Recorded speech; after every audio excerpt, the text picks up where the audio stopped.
ሌባ ሁላ ጉቦ የምትቀበል ስል ልብ በሉ ይላል ሰውየው።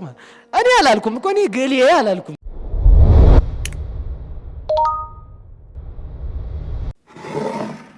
አቶ እንትና አላልኩም። ጉቦ የምትበላ ወዩልህ ካልኩኝ አሁን ሰውየው ምን ይላል? አያየ ሰባኪ እየተሳደበ ይላል ሰውየው ራሱ ቁጭ ብሎ ማለት ነው። ጻድቅ ብትመስል፣ ቆራቢ ብትመስል፣ ሻሽ ጠምጥመ መምህር ብትመስል፣ የውሸት ልትመስል ትችላለህ። የእውነት ግን ህሊና ይወቅሳል። የውሸት እኔ ንጹሕ ክርስቲያን ነኝ ብለህ ልታወራ ትችላለህ። የእውነት ህሊና ይወቅሳል። የውሸት ተቀምጠህ ጉቦ ይጥፋ እያልክ ልትናገር ትችላለህ።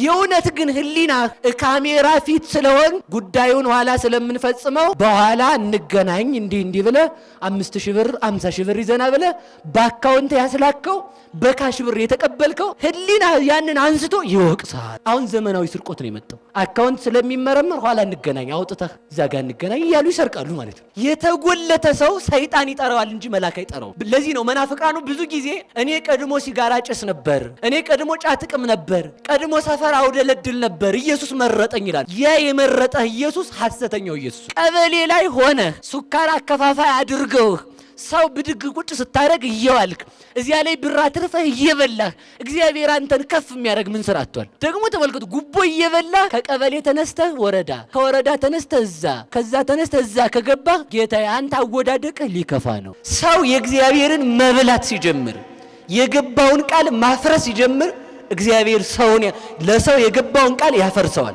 ለዚህ ነው ክፉ ባለስልጣናት የሚሾሙብን፣ ገንዘባችን መጥቶ አልበረክት ያለው ወጪ የበዛው። አሁን ሰው ኪሱ ቀዳዳ ሆኗል። ስለት ስትሳሉ ተሳሉ ብሎ እግዚአብሔር አያስገድድም። ከተሳላችሁ ግን ካስቀራችኋት ይፈርድባችኋል። ስለቴ ካልደረሰ ልስጥ አልስጥ የሚል ሰው ገጥሟቸው ያቅም? ስጥ ገብተሃል ሲደርስ እሰጣለሁ ካረገልኝ እሰጣለሁ አይባልም። ሁለተኛ እንዳይደግማችሁ ማለት ነው። እግዚአብሔር ይሄን እሰጣለሁ አንተ ደግሞ አርግልኝ ነው የሚባለው።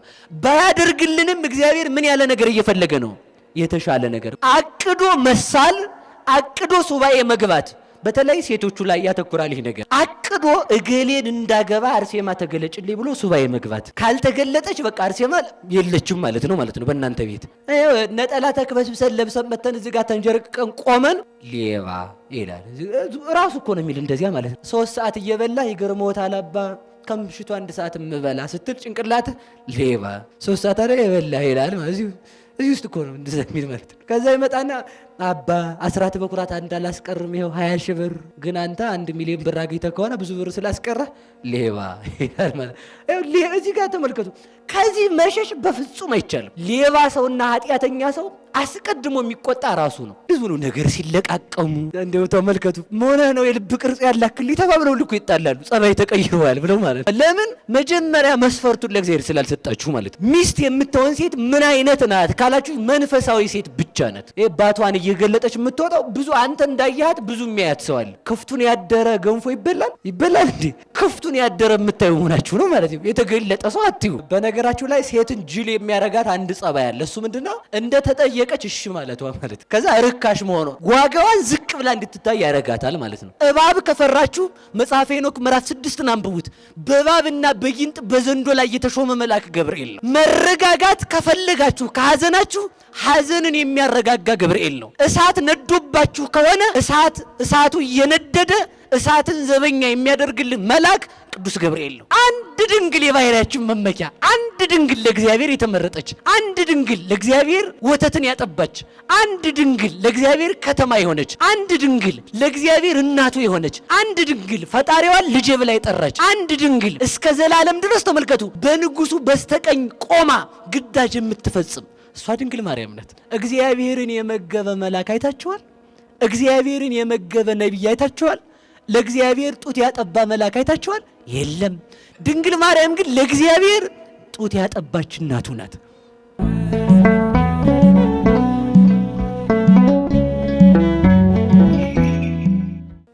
በስመ አብ ወወልድ ወመንፈስ ቅዱስ አሐዱ አምላክ።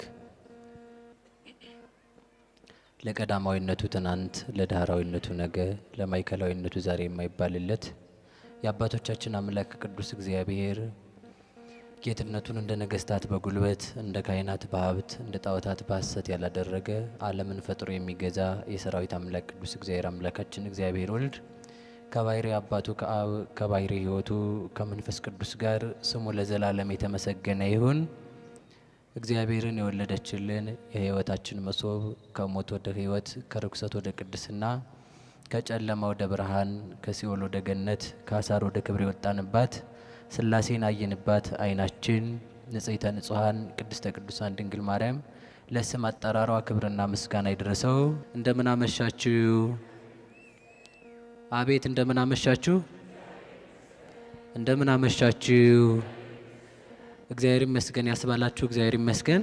የምንማማርበት የትምህርታችን ርዕስ የሚሆነው ኦሪት ዘፍጥረት ምዕራፍ 24 ቁጥር 16 ላይ የምናገኘው ኃይለ ቃል ነው። ወሰናይ ገጻ ጥቀ ለይእቲ ወለት ወድንግል ይእቲ ወኢተአምር ብእሴ ወወረደት ውስተ አዘቅት።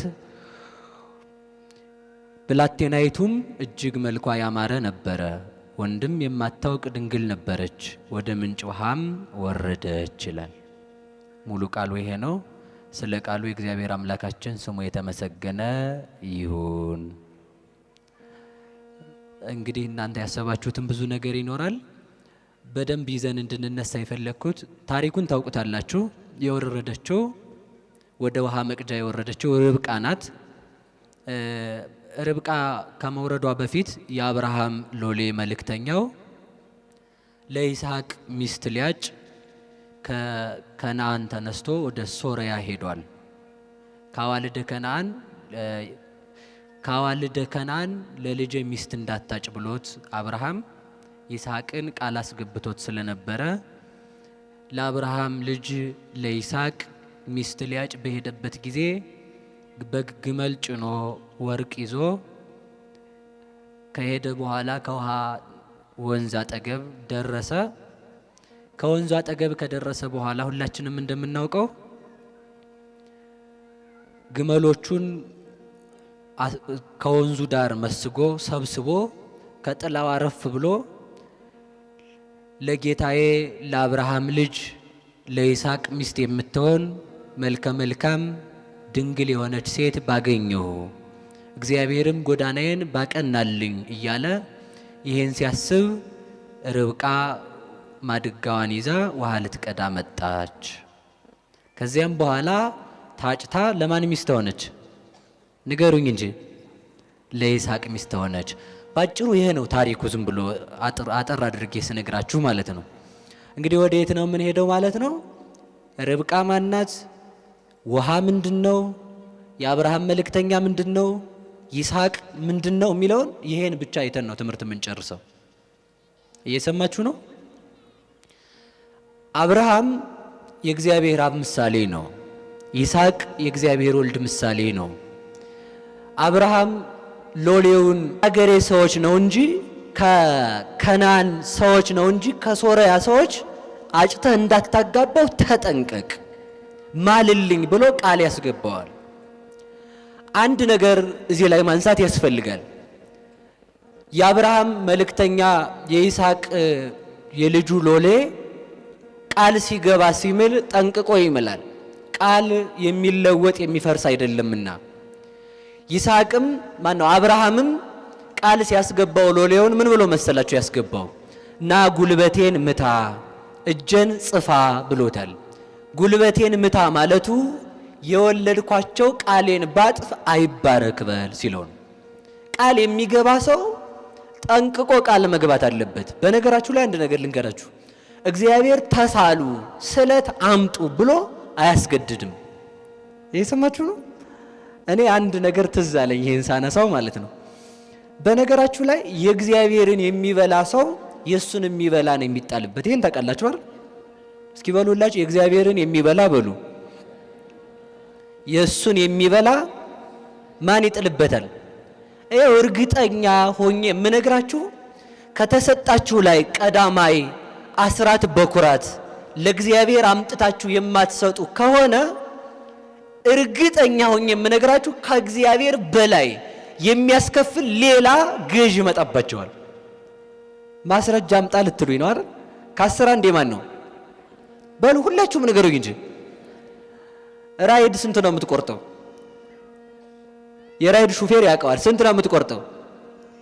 ከፈረስ ከ120 ነው አይደል? ራይድ ከ120 ፕላስ 30 ነው መሰለኝ። እንደዚያ ካበላሽሁትም አርሙኝ። ብቻ ግን ይኸውላችሁ የ100 ብር ስራ ከጠራችልህ 12 ብር ትቆርጣለች። እዚያ ራይድ ሲሆን በግድ አስቆረጠ ትሄዳለህ ማለት ነው። ምን ነው እግዚአብሔር እየቆረጠ በሰጠው ላለው አንዳንዴ ነው ሰውን ማለት ነው። እግዚአብሔር ግን 100 ብር እንዳለ ሰጥቶ 10 ብር አምጣ ቢል የበላው አንተው ነህ።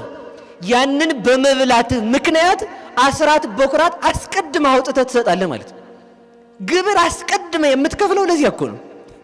አይው የማንን ስላስቀረን ነው። ሰው የእግዚአብሔርን መብላት ሲጀምር የገባውን ቃል ማፍረስ ሲጀምር እግዚአብሔር ሰውን ለሰው የገባውን ቃል ያፈርሰዋል። ለዚህ ነው ክፉ ባለስልጣናት የሚሾሙብን። ገንዘባችን መጥቶ አልበረክት ያለው ወጪ የበዛው አሁን ሰው ኪሱ ቀዳዳ ሆኗል። አልሆነም ኪሱ ብላችሁ ነው። ኪሳችሁ ያለው ብር እንዲባረክ የእግዚአብሔርን ስጡ፣ ደጋግ ባለስልጣናት እንዲመጡ ማለት ነው። ያለዚያ ግን እውነቴን የምላችሁ አሁንም እውነቴን የምነግራችሁ የሹፌሮችን ብቻ ነው የሚመለከት ማለት ነው። የኛ ደግሞ ምን መጥቷል? የግድግዳ ከዛስ የጣሪያ ከዛስ የምን ይመጣል ሌላም ማለት ነው። አትብሉ፣ መልሱ የእግዚአብሔርን በፈቃዳችሁ ከመለሳችሁ የእናንተን እግዚአብሔር ይመልስላችኋል። ሰው የገባውን ቃል ኪዳን ለእግዚአብሔር መስጠት ሲጀምር የእርሱ መባረክ ይጀምራል። እስኪ እንደው ጀግና ከሆንክ እስኪ በል አሁን ራይድ እየሰራ አላስቆርጥም በል ትሰራለህ? ተናገሩ እንጂ ያው እግዚአብሔር ወዶ ስለሰጠን እኮ ነው እየቆረጥን ያስቸግር ነው ማለት ነው። ስለዚህ ይኸውላችሁ እኔ እውነቴን ልንገራችሁ፣ ትንሽ ብርም ትሆን 100 ብርም ይሆን አግኙ፣ 10 ብሩን መልሱ ለእግዚአብሔር። ለምን 90 ብር እንዲባረክላችሁ ማለት ነው። ያለዚያ ግን 1 ሚሊዮን ብር ብታስገባ ለአንድ ቀን አጥፍተው ነው የምትመጣው። በረከት አይኖረውም። እስኪ በረከት በሉ እንጂ በደንብ በረከት ምንድን ነው?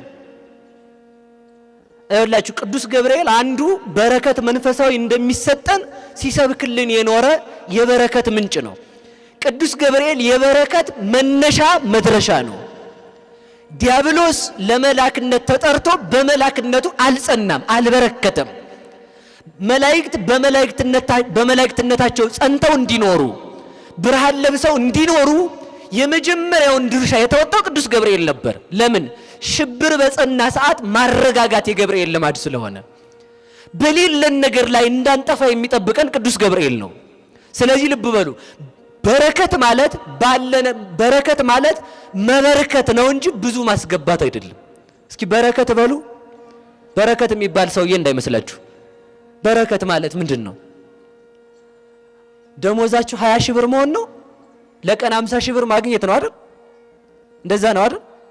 ምንድነው በረከት? ምንድነው? ይኸውላችሁ ልብ ብላችሁ ስሙ። እግዚአብሔር ከኛ ጋር ሲሆን በረከት ከኛ ጋር ይሆናል። ማን ከኛ ጋር ይሆናል?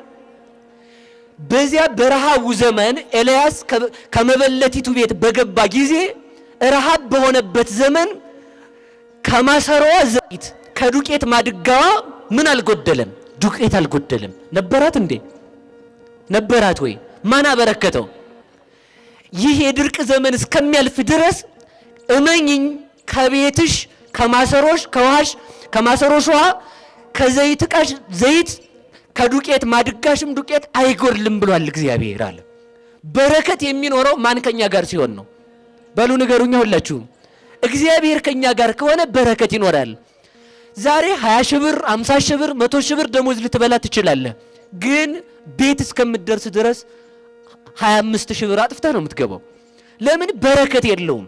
በረከት የሌለበት ምክንያት ለምንድን ነው ካላችሁኝ፣ ለእግዚአብሔር መስጠት ስላቆምን ነው። የማንን ስለበላን ነው? በሞቴ ንገሩኝ።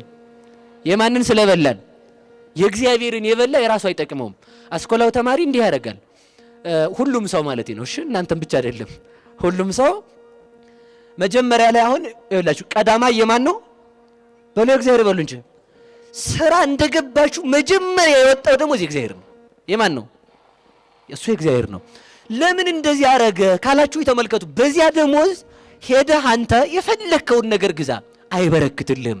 ሻንጣ ግዛ፣ አይጥ እብድ የበላው በሷ አስመስላ ጠዋት ትጠብቃለች ማለት ነው። ሞባይል ግዛ፣ ሌባ ወስዶልህ ታርፈዋለህ ማለት ነው። የመጀመሪያውን ለእግዚአብሔር ከሰጠ የሚመጣው ያንተ ማን ይጠብቅልሃል? ማን ይጠብቅልሃል? እግዚአብሔር ይጠብቅልናል ማለት ነው። ጠዋትም ስንነሳ የመጀመሪያው ሰዓት የማን ነው? በሞት የነገሩኝ አይናችንን ብስ አድርገን ለማን ይሁን የመጀመሪያው ሰዓት? የሌሊቱን ጨለማ ያራከው እግዚአብሔር ተመስገን ማለት አለ። የመጀመሪያውን ሰዓት መስጠት ለምን? ቀን ሙሉ ስንባክን እንዳንውል። ጠዋት የመጀመሪያውን ሰዓት በእንቅልፍ ከወሰድከው ውሎህን ሙሉ የማያስቀምጥ ባለስልጣን ፖሊስ ጥሎብህ ይውላል እግዚአብሔር ማለት ነው።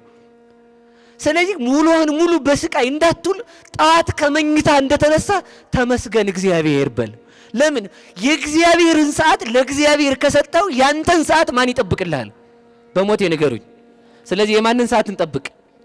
የማንን ገንዘብ እንጠብቅ? ስለዚህ ስናገኝ የመጀመሪያው የማን ነው? በሞት የነገሩኝ የእግዚአብሔር ይሁን ማለት ነው። ስለዚህ ስናገባ የመጀመሪያ ማን ይቅደም? በሏ ተናገሩ።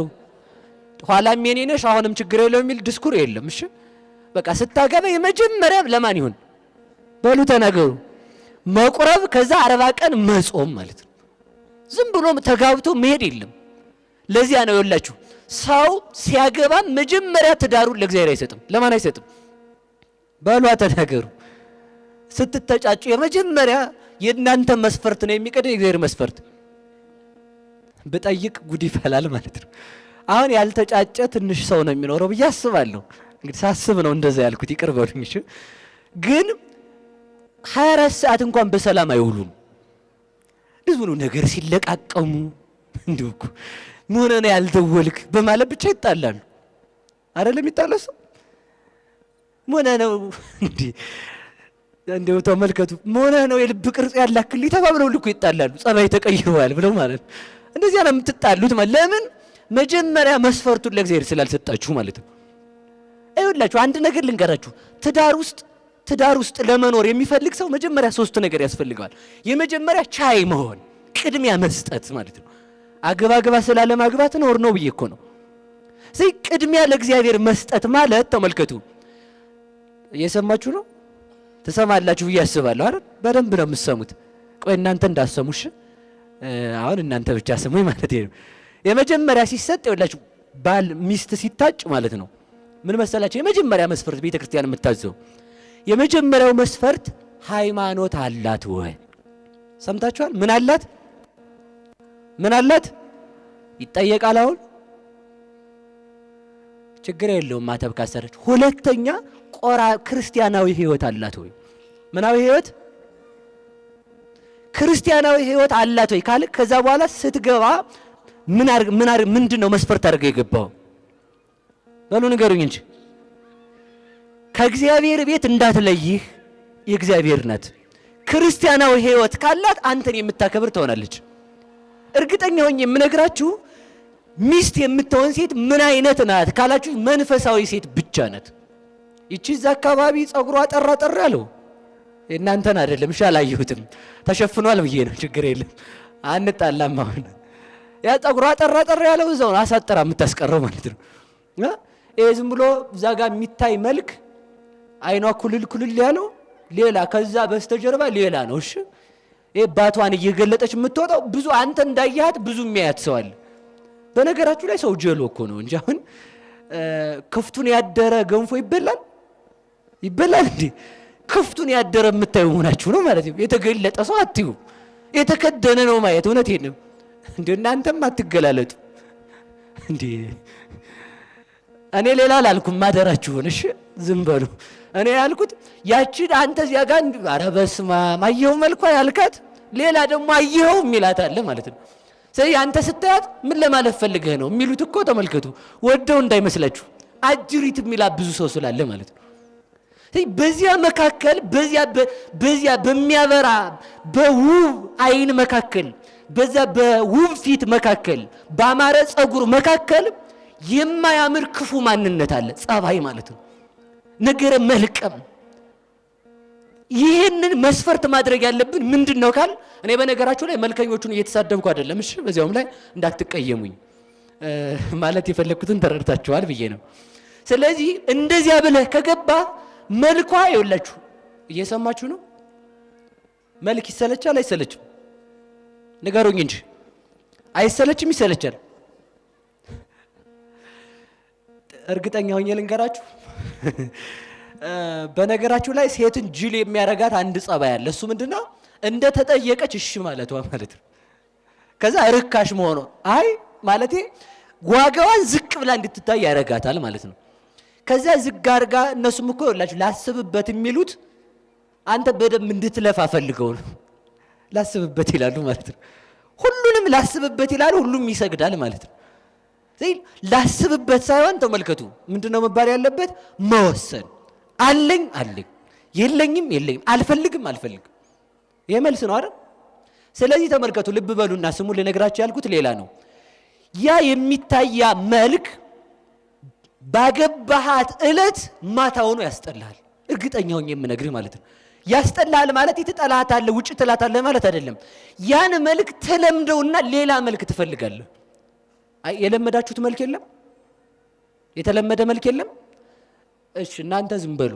የለመዳችሁ ሰው የለም? እናንተ ስልክ እስከሚቀበል የለመዳ እንደው ዛሬ በቃ እንደው ምንም አልናግ ብቻ ስልክ አምጪ ብሎ የተቀበለሽ ወንድ ኋላ በሰባተኛው ቀን አልተጣላችሁም? መልካችሁን ለምዶታል ማለት ነው። ስለዚህ ምንድነው ለማለት የፈለኩት? ያ ውበት ከሆነ የታየው መልክ ይለመዳል።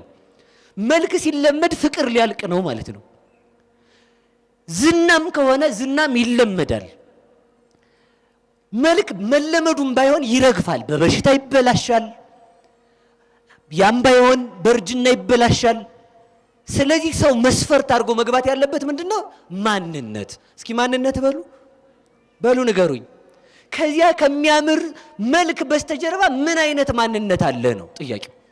ያን ማንነት ይዘህ ከቀጠልክ ሶስት ነገር ታገኛለህ። አንደኛ በትዳር ውስጥ መቻቻል። እስኪ በሉ መቻቻል በሉ ንገሩኝ።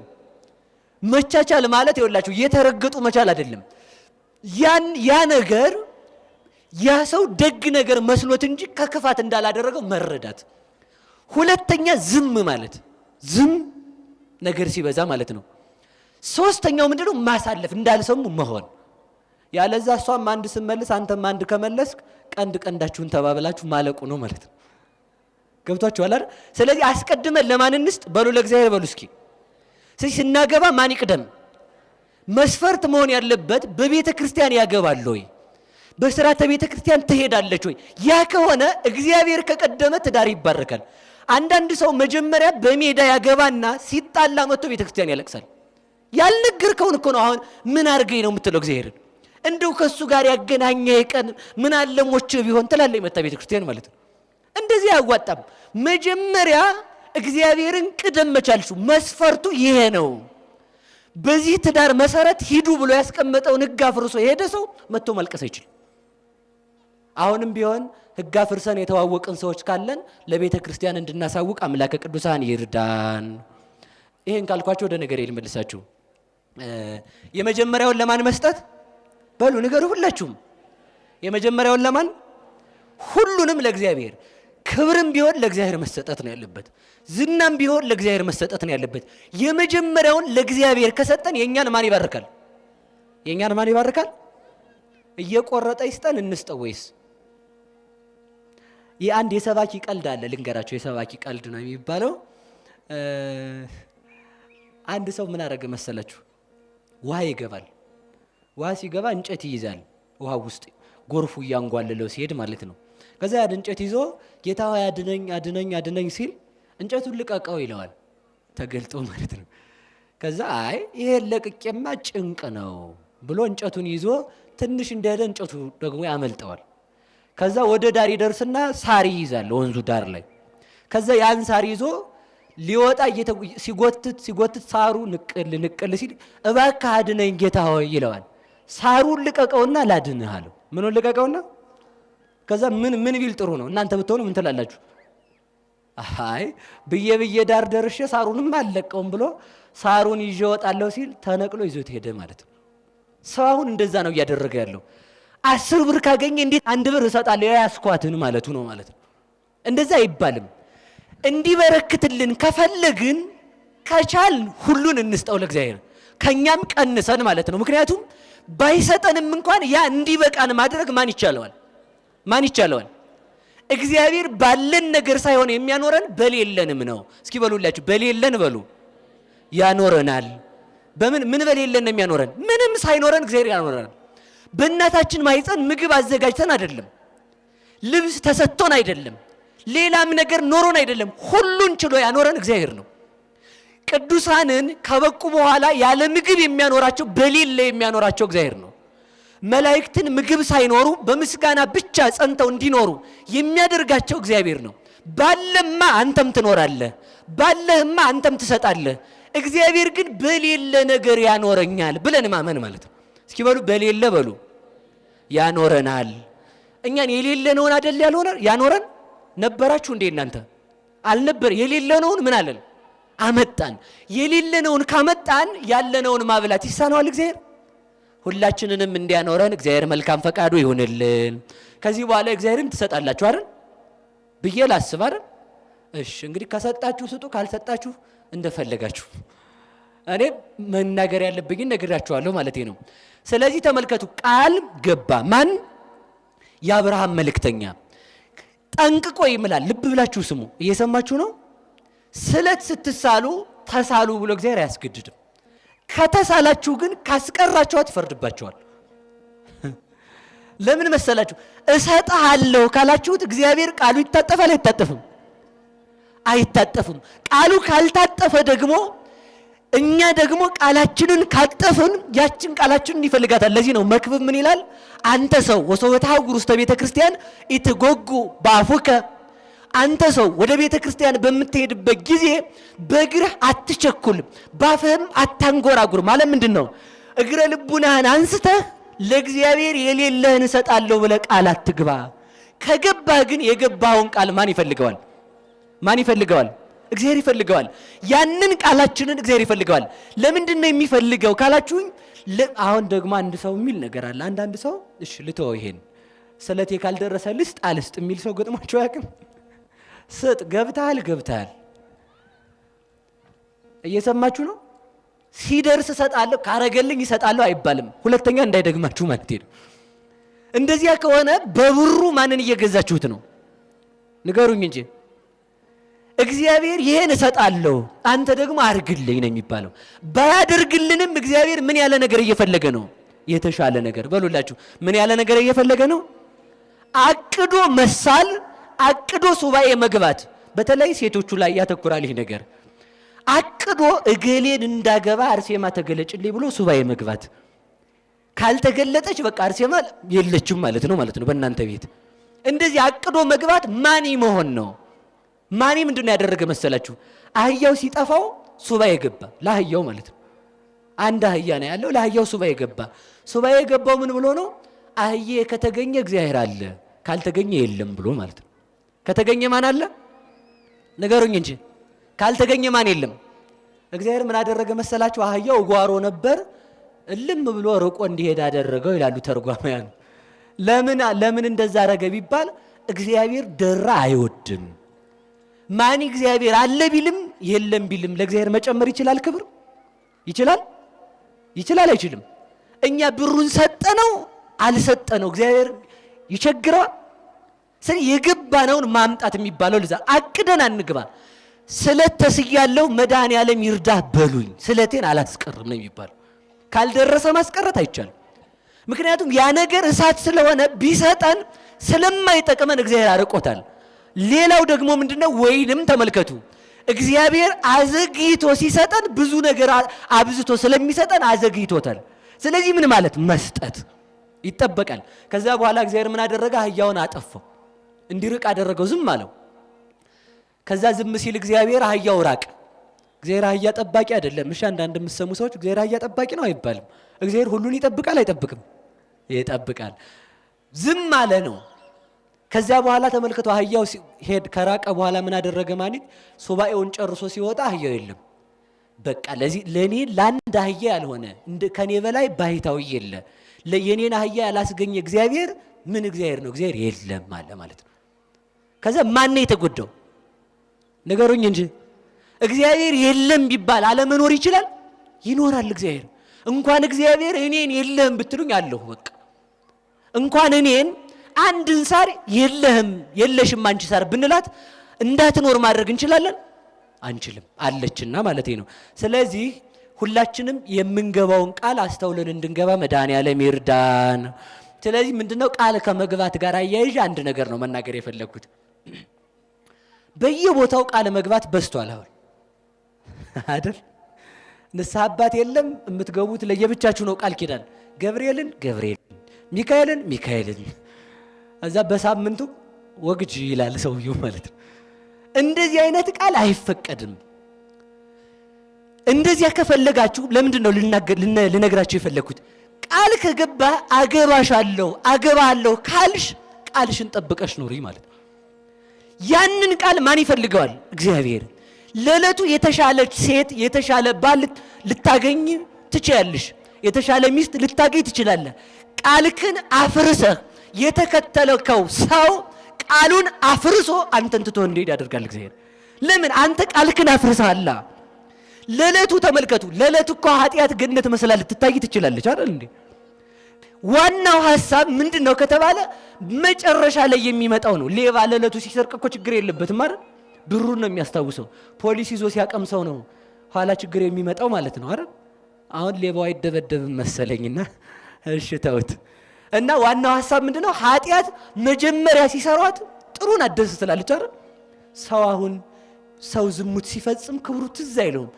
ያንን ኃጢአት ከሰራው በኋላ ህሊናው ይሞታል። ህሊናው ምን ይጀምራል? ወቀሳ ማለት ነው። ምን ይጀምራል ህሊና? እስኪ በሞት አንድ ነገር ልንገራችሁ። ትልቅ ዳኛ ማን ነው?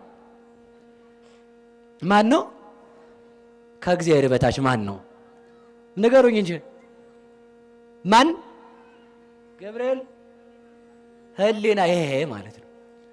አሁን እኔ ፊት መዋሸት ይቻላል አይቻልም? ይቻላል አይቻልም? ይቻላል። እዚህ ጋር ግን መዋሸት ትችላላችሁ አትችሉም? ንገሩኝ እንጂ። ነጠላ ተክበስብሰን ለብሰን መተን እዚህ ጋር ተንጀርቀን ቆመን ሌባ ይላል ራሱ እኮ ነው የሚል እንደዚያ ማለት ነው። እኔ እኮ ይገርምዎታል አባ፣ አሁን 3 ሰዓት እየበላ ይገርምዎታል አባ ከምሽቱ 1 ሰዓት የምበላ ስትል ጭንቅላት ሌባ 3 ሰዓት አይደል የበላ ይላል ማለት እዚህ ውስጥ እኮ ነው እንደዛ የሚል ማለት ነው። ከዛ ይመጣና አባ አስራት በኩራት እንዳላስቀርም ይኸው 20 ሺህ ብር ግን አንተ 1 ሚሊዮን ብር አግኝተህ ከሆነ ብዙ ብር ስላስቀረ ሌባ ይላል ማለት ነው። እዚህ ጋር ተመልከቱ። ከዚህ መሸሽ በፍጹም አይቻልም። በፍጹም እግዚአብሔር የሚፈርድብን ተመልከቱ። ህሊናና እግዚአብሔር አንድ ናቸው። ለምን? እግዚአብሔር እውነተኛ ፈራጅ እንደሆነ ተመልከቱ። ህሊና ለሰው እውነተኛ ፈራጅ ነው። ከህሊናው ሰው ተደብቆ መስረቅ አይችልም። ሰው ከህሊናው ተደብቆ መዋሸት አይችልም። ምላሱ ሊዋሽ ይችላል፣ ህሊናው ግን ይወቅሰዋል ማለት ነው። እግዚአብሔር ህሊናችንን እንድንሰማው ያደርገን።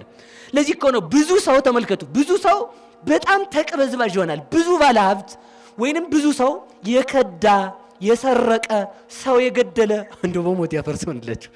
አሁን ሰው አንድ ሌባ እዛ ሰርቆ ቢመጣ በሰላም ይቀመጣል እዚህ? ንገሩኝ እንጂ አንድም ሰው አላየውም። ግን ዝም ብሎ ይኸው እንደው ዝም ብሎ አየት ፊቱ ጠቆር ያለ ሰው ይሆን እንዴ ሰውየው?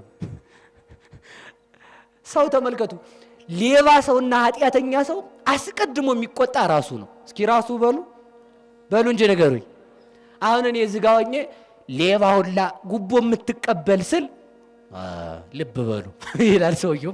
እኔ አላልኩም እኮ እኔ ገሌ አላልኩም። አሁን አቶ እንትና አላልኩም።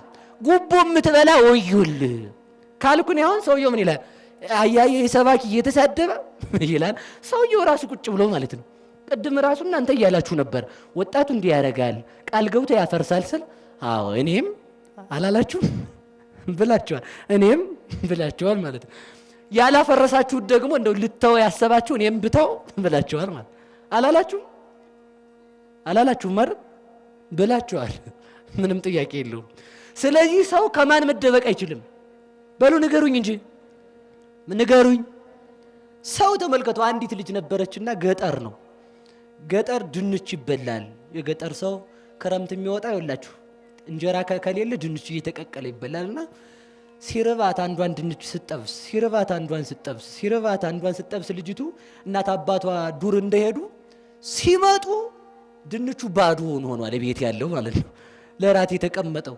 ከዛ ቁጭ ብለው እናቲቱም አባትየው ምንም አላሉ። ልጅቱ ከበር ገባችና ምን አባታችሁ ሆናችሁ ነው የምታሙኛለች? እንዴ ምንም እኮ አላልባት ማለት ነው። እንደው ሰውየው አላሉ ሰውየው ምን አለ መሰላችሁ አሉ፣ ሚስቱን በዱላ ይላታል።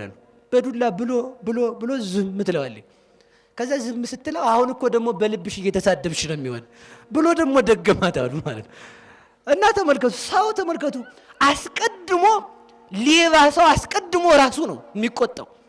ኃጢአተኛ ሰው ተመልከቱ፣ የሚያሳድደው ሳይኖር ይሮጣል። ተመልከቱ፣ ኃጢአተኛ ሌባ ሰው ሳትነኩት ነው የሚጮህ። ሳትነኩት እኮ ነው ገና እንዲህ ሳትሉ ቋ ይላል ራሱ ማለት ነው። ለምን ዛራ የሚመታው ማን ስለሆነ? ህሊናው ማለት ነው። እግዚአብሔር ህሊናችንን እንድንሰማ ይርዳን። ስለዚህ ሁላችሁም ለህሊናችሁ ኑሩ። በቃ ምንም አይኑር፣ ማንም አያያችሁ። ማን ያያችኋል? በሉ ንገሩኝ እንጂ እግዚአብሔር ያያል። እግዚአብሔር እንዳየህ የማይዋሽ ማን አለ? እዚህ ጋር ህሊና አለ። ጻድቅ ብትመስል፣ ቆራቢ ብትመስል፣ ሻሽ ጠምጥመ መምህር ብትመስል፣ የውሸት ልትመስል ትችላለህ። የእውነት ግን ህሊና ይወቅሳል። የውሸት ቆራቢ ነኝ ብለህ ልታወራ ትችላለህ። የእውነት ህሊና ይወቅሳል። የውሸት እኔ ንጹህ ክርስቲያን ነኝ ብለህ ልታወራ ትችላለህ። የእውነት ህሊና ይወቅሳል። የውሸት ተቀምጠህ ጉቦ ይጥፋ እያልክ ልትናገር ትችላለህ። የእውነት ግን ህሊና ካሜራ ፊት ስለሆንክ ጉዳዩን ኋላ ስለምንፈጽመው በኋላ እንገናኝ እንዲህ ብለህ 5,000 ብር 50,000 ብር ይዘና ብለህ በአካውንት ያስላከው በካሽ ብር የተቀበልከው ህሊና ያንን አንስቶ ይወቅሳል ማለት ነው። አሁን ዘመናዊ ስርቆት ነው የመጣው። አካውንት ስለሚመረመር ኋላ እንገናኝ አውጥተህ እዛ ጋር እንገናኝ እያሉ ይሰርቃሉ ማለት ነው። ደግሞ ህሊናችሁ ወቅሷችሁ እኔ ጋር እንዳትጣሉ፣ እኔ እናንተን አላየሁም። እሺ እየሰማችሁ ነው? ምንን መጠበቅ በሉ፣ ቃልን በሉ እስኪ። ቃል ሲገባ ምን ተብሎ መግባት? አስተውሎ መግባት። እንደው ተመልከቱ፣ አግባ ሲል አለማግባት፣ ማዳመጥ። ሳገባ ምን አይነት መከራ አለ? ብመነኩስስ ምን አይነት መከራ ያገኘኛል? እንደዚያ ስላችሁ ደግሞ ዝም ብዬ ላጤ ሆኜ ልኑር አይቻልም። አሁን ሰው ምን ያደርጋል መሰላችሁ? ለብቻው 30,000 ብር አውጥቶ እየበላ አግባ ስትሉት አይ ብር ስለሌለኝ አላገባም ይላል። እየሰማችሁ አይደል? ለብቻ የምታወጣው ትዳር ይመራል አይመራም? ይመራል። በሰዓቱ መሰብሰብ አስፈላጊ ነው። ቢያንስ ሰው እስከ 30 ዓመቱ በ30 ዓመት ሲሞላው ማግባት አለበት። በቃ እስከ 30 ዓመት ማለት ነው። ወይ ማግባት አለበት ወይ መመንኩስ አለበት። አሁን ሰው የማያገባው አይደል? እንተዋወቃለን እንዲያ ነው ማለት ነው። እንዲያ ነው እንግዲህ እንተዋወቃለን ስላችሁ እኔ አላቅም። እሺ እናንተ ደግሞ ችግር እንደ ሰው መሰንጠቅ ልማዱ ነው። እንደዚያ ማለት ነው የምትሉትን እዚያው እንዳላችሁት ነው። እሺ እና ተመልከቱ፣ ምንድነው መሰላችሁ? ትዳር ሲገባም ልብ ብላችሁ ስሙ። መጀመሪያ ለማግባት ስታስቡ በሞት ያፈርሰዋል። እየሰማችሁ ነው? ራሳችን ጋር ተግባብተናል አልተግባባንም? ከራሳችሁ ጋር ትግባባላችሁ? እኔ ገና ከራሴ ጋር አልተግባባውም። ከራሴ ጋር ማለት ነው። አንዳንድ ጊዜ ሰው ራሱ ይጠፋበታል እኮ። የራሱን ጸባይ ሰው ያውቃል። እስኪ ንገረኝ እኔ ምንድን ነኝ ይላል። ደጉን እንድትነግሩት እኮ ነው። አንተ ነገረኛ ነህ ካለው ሰውዬ ስርዓት ያዝ ብሎ ቁጭ ማለቱ ነው። እንግዳ ምነው እንዴት ያለ ነው ጸባይ ሲል ደግ ነህ አንተ፣ እንደው ከምንም ጫፍ ማደርስ እንዳንተ ያለ ሰፈራችን ላይ የለም። እሱም ደስ ይለዋል ማለት ነው። እንደዚህ አይደለም። ሰው የራሱን ጸባይ መጀመሪያ ማወቅ አለበት። የኔ ጸባይ ምንድነው ብለን ማሰብ። እስኪ የእናንተ ጸባይ ምንድነው? ትዕግስተኛ ናችሁ? መጀመሪያ ሰምተህ ማሳለፍ ትችላለህ? ሰው ተመልከቱ፣ የሴት ጸባይ መጥፎ ነው፣ የወንድ ጸባይ መጥፎ ነው። እየሰማችሁ ነው? ጥሩ ነው። አሁን የሰው ጸባይ ጥሩ ነው አይደል? ሁለት ሰዎች ናቸው በአንድ ተስማምተው እንዲኖሩ የሚሆኑት ማለት ነው። እሳትና ውሃ ማለት ነው ባጭሩ። ሴት ብዙ ወሬ መስማት ትፈልጋለች፣ ወንድ ዝም ማለት ይፈልጋል። ሴት ወሬ ወዳጅ ናት ሴት ማለት ነው። ባልየው ስራ ውሎ ደክሞ ገብቶ ጉብ ካለ ሰውዬ የት አምሽተህ ነው ማለቱ አይቀርም። ሴትዮዋ አውራኝ ነው። ይህ ሴት ጸባይ በደንብ ገብተህ እንዴት ነው አልሽው እንዴት ነው ማለት አለብህ። ያለዚያ ዝም ካልክ ሰውዬ ምን ለማለት ፈልጎ ነው? ከፍቶታል። እና እንደዛ ማለቷ ስለማይቀር በደንብ ማጥናት ማለት ነው። እንደው ዝም ብላችሁ ማለት ነው ምንም ባታረጉ እንደው አይባልም ይቅር በጣም ይቅር በሉኝ እንጂ ዳቦ ገዝታችሁ ዳቦ ይዤልሽ መጣሁ በካላችሁ ሴት ደስተኛ ናት። ከረሚላው ልኮ ያስደስታችኋል እናንተ አይደል ከባላችሁ ከሆነ ማለት ነው። እና ሰው ይሄን ማጥናት ይሰማል። በሞት ያፈርሰውንላችሁ ትዳር እድር ነው እንዴ ንገሩኝ እንጂ ትዳሩን የሚፈታ ሰው ሃይማኖት እንደሌለው ሰው ነው የሚቆጠረው። ትዳሩን የሚያፈርስ ለምን? ሚስት የቤተ ክርስቲያን ምሳሌ ናት። ሙሽራ የክርስቶስ ምሳሌ ነው። ልጆች የምእመናን ምሳሌ ናቸው። ይኸውላችሁ ሚስት ነገረኛ እንኳን ብትሆን ባል ሚስትን መፍታት አይችልም። ለምን? እስኪ ለምን በሉ እንጂ ሚስት ብትመክን መፈታት አይችልም። ሚስት ተመልከቱ ምንም ነገር ይድረስባት አካሏም ይቆረጥ አትፈታም። ለምን? ተመልከቱ ሚስቱን የሚፈታ ሰው ኃያሉ መልከኛው መለኮት መልክ ከሌለው ስጋ ጋር ከተዋሃደ በኋላ የተዋሃደው ስጋ ደካማ ስለሆነ ስጋን ፈቶታል ማለት የተዋሃደውን ስጋ ተለይቶታል ብሎ እንደካደ ነው የሚቆጠርበት። ትዳራችን ራሱ ሃይማኖት ነው ማለት ነው። ትዳር ምንድነው? በሉ ንገሩኝ እንጂ በሉ ንገሩኝ። ትዳር ምንድነው? እለች ሚስት ማንን ትመስላለች? በሉ ቤተ ክርስቲያንን በሉ እንጂ ምንም ደካማ ብትሆን ነገረኛም ብትሆን ያችን ሚስትን ታግሶ መኖር ያስፈልጋል። ለምን? ቤተ ክርስቲያንን ነው የምትመስለው። ባል ደግሞ ማንን ይመስላል? ክርስቶስን። ባልና ሚስት በሩካቤ አንድ ልጅ እንደሚወልዱ ነፍሱ ያንተ ስጋው የኔ ብለው መካፈል እንደማይችሉ ክርስቶስ ተመልከቱ ከቤተ ክርስቲያን እኛን አንድ አካል አንድ ባሕርይ የሆነ እግዚአብሔር ወልድ ኢየሱስ ክርስቶስ ከቤተ ክርስቲያን ከጥምቀት ማይፀን እኛን በጥምቀት ወለደን ማለት ነው። ስለዚህ ያንን የሚሰብከው ትዳር ውስጥም ስንገባ ቃላችንን ጠብቀን ትዳር ውስጥ ስንገባ ምናችንን ጠብቀን። አንዳንድ ሴቶች እኔ እንደው አንድ ቦታ ላይ የገጠመችኝን ሴት ልንገራችሁ። አይውላችሁ አሁን ሴቱ ባል ያለውም ሴት ወንዱም ያወልቅ ይሆናል አላየሁም፣ እሷን ብቻ ነው ያየሁት ይቅር በሉኝ እሺ። እና ቀለበቷን አውልቃ ለካ ቦርሷ ውስጥ አድርገዋል ሰው እንዲጠይቃት አጅሪት እንዲላት ማለት ነው። ከዛ ያ ሌባ እስከነ ቦርሳው ይዞት ውልቅ ብሏል። ከዛ ታለቅሳለች ብክንክን ብላ። እኔ ደግሞ አሳዛኝ ምን ሆነሽ ነው አልኳት። ሞባይሌ ሲሆን ቀለበቴ መጥፋቱ ነው እንጂ አለችኝ። አሃ ገብቷችኋል አይደል? ለምን አወለቅሽው ነው ጥያቄው። አይወልቅም በቃ አለቀ ተይዘሻል ማለት ነው። ያ ቀለበት ተመልከቱ ያ ቀለበት የሃይማኖት ምሳሌ ነው። ቀለበቱ ማብቂያ እንደሌለው እስከ ዘላለም ከሰውየው ጋር እስከ ሞት አይደለም ከሞት በኋላም እስከ ዘላለም አብረው የሚኖርበት ህይወት ነው። በዚህ ህይወት ቃል ኪዳን ጸንተን እንድንኖር መድኃኔዓለም ይርዳን።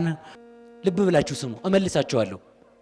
ስለዚህ ተመልከቱ ይስሐቅ ወረደ ከውሃው ዳር የአብርሃም መልእክተኛ ወረደ ከውሃው ዳር አገኛት ውሃ ስትቀዳ ማለት ነው።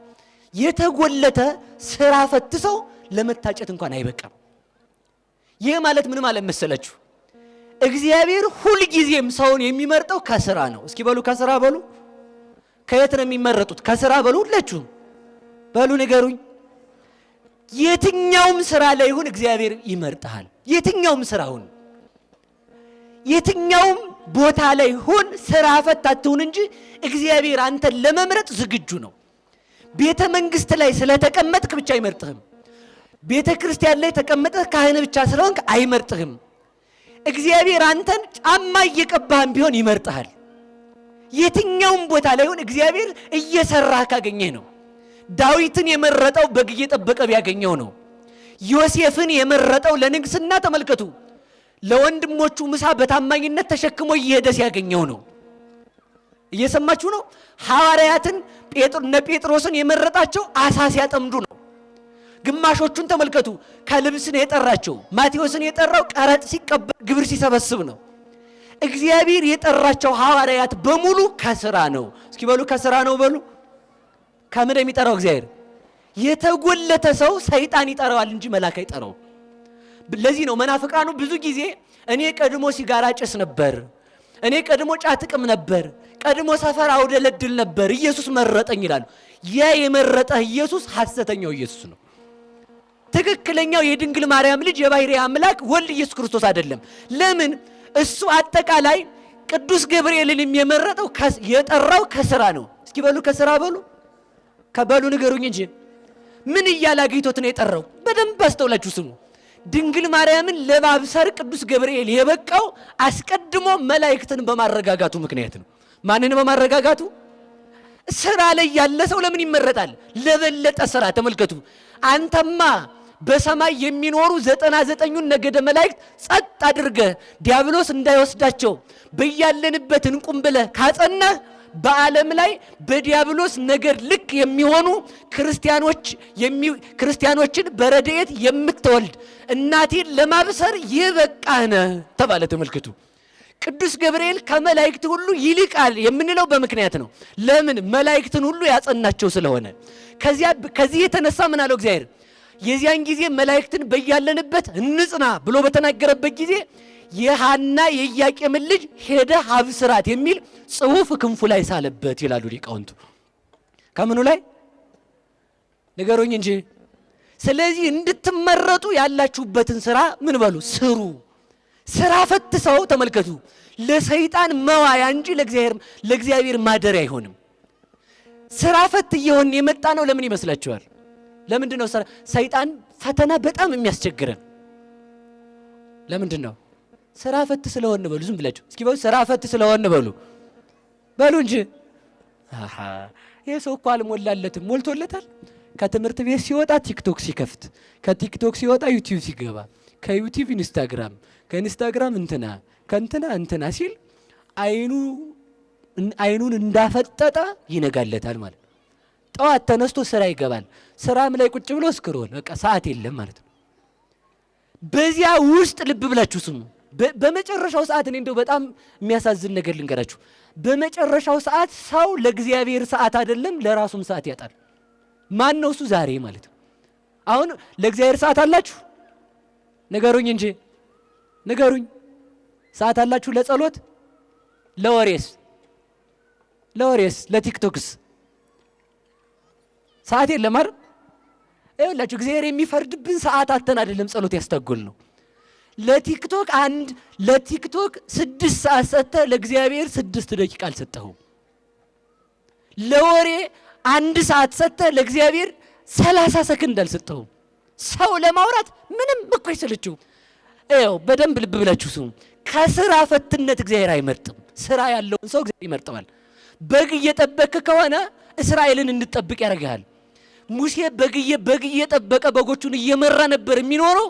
ክርስቶስ ጠርቶ በጎቹን በትጋት ይጠብቅ ስለነበር ደብረ ሲና ሲወጣ እንኳን ዘግቶባቸው ከበረት አስገብቷቸው ስለወጣ ሕዝቤን ለመምራት የሚታመነው ይሄ ነው አለ። ቀበሌ ላይ ሆነ ሱካር አከፋፋይ አድርገው ሰው ብድግ ቁጭ ስታደርግ እየዋልክ እዚያ ላይ ብር አትርፈህ እየበላህ እግዚአብሔር አንተን ከፍ የሚያደርግ ምን ስራ አጥቷል? ደግሞ ተመልከቱ፣ ጉቦ እየበላህ ከቀበሌ ተነስተህ ወረዳ፣ ከወረዳ ተነስተህ እዛ፣ ከዛ ተነስተህ እዛ ከገባህ ጌታዬ አንተ አወዳደቅህ ሊከፋ ነው። ለምን? በዚያ ሁሉ በበላህበት እግዚአብሔር ይጠይቃል። ደስታህን በዚህ ዓለም ጨርሰዋል። ስለዚህ እንድንመለስ እግዚአብሔር ይርዳን። ስለዚህ ምን ማለት ትጉ መሆን። እስኪ በሉ ከስራ መጠራት በሉ ንገሩኝ እንጂ። ሔዋንን ሰይጣን የተጫወተባት ምን ብላ ጌቷት ነው? ቁጭ አለ ብላ ማለት ነው። ስለዚህ ልብ በሉ ርብቃ የውሃ ማድጋ እንስራዋን ይዛ ወደ ውሃ በመሄዷ ምክንያት ከውሃ ዳር ለይስሐቅ ሚስትነት ታጨች።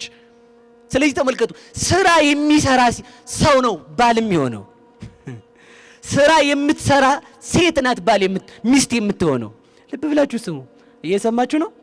ሰነፍ ሴት ባሏን ብቻ ዝም ብላ የምታይ ማለት ነው። ጉልት ብላ መኪና ያለው ሴቷ አሁን መኪና ያለው ባል ማግባት ይፈልጋል። አትፈልጉም? ፎቅ ያለው ማግባት ትፈልጋላችሁ። በቃ እውነቱን እንቅጩን ማለት ነው።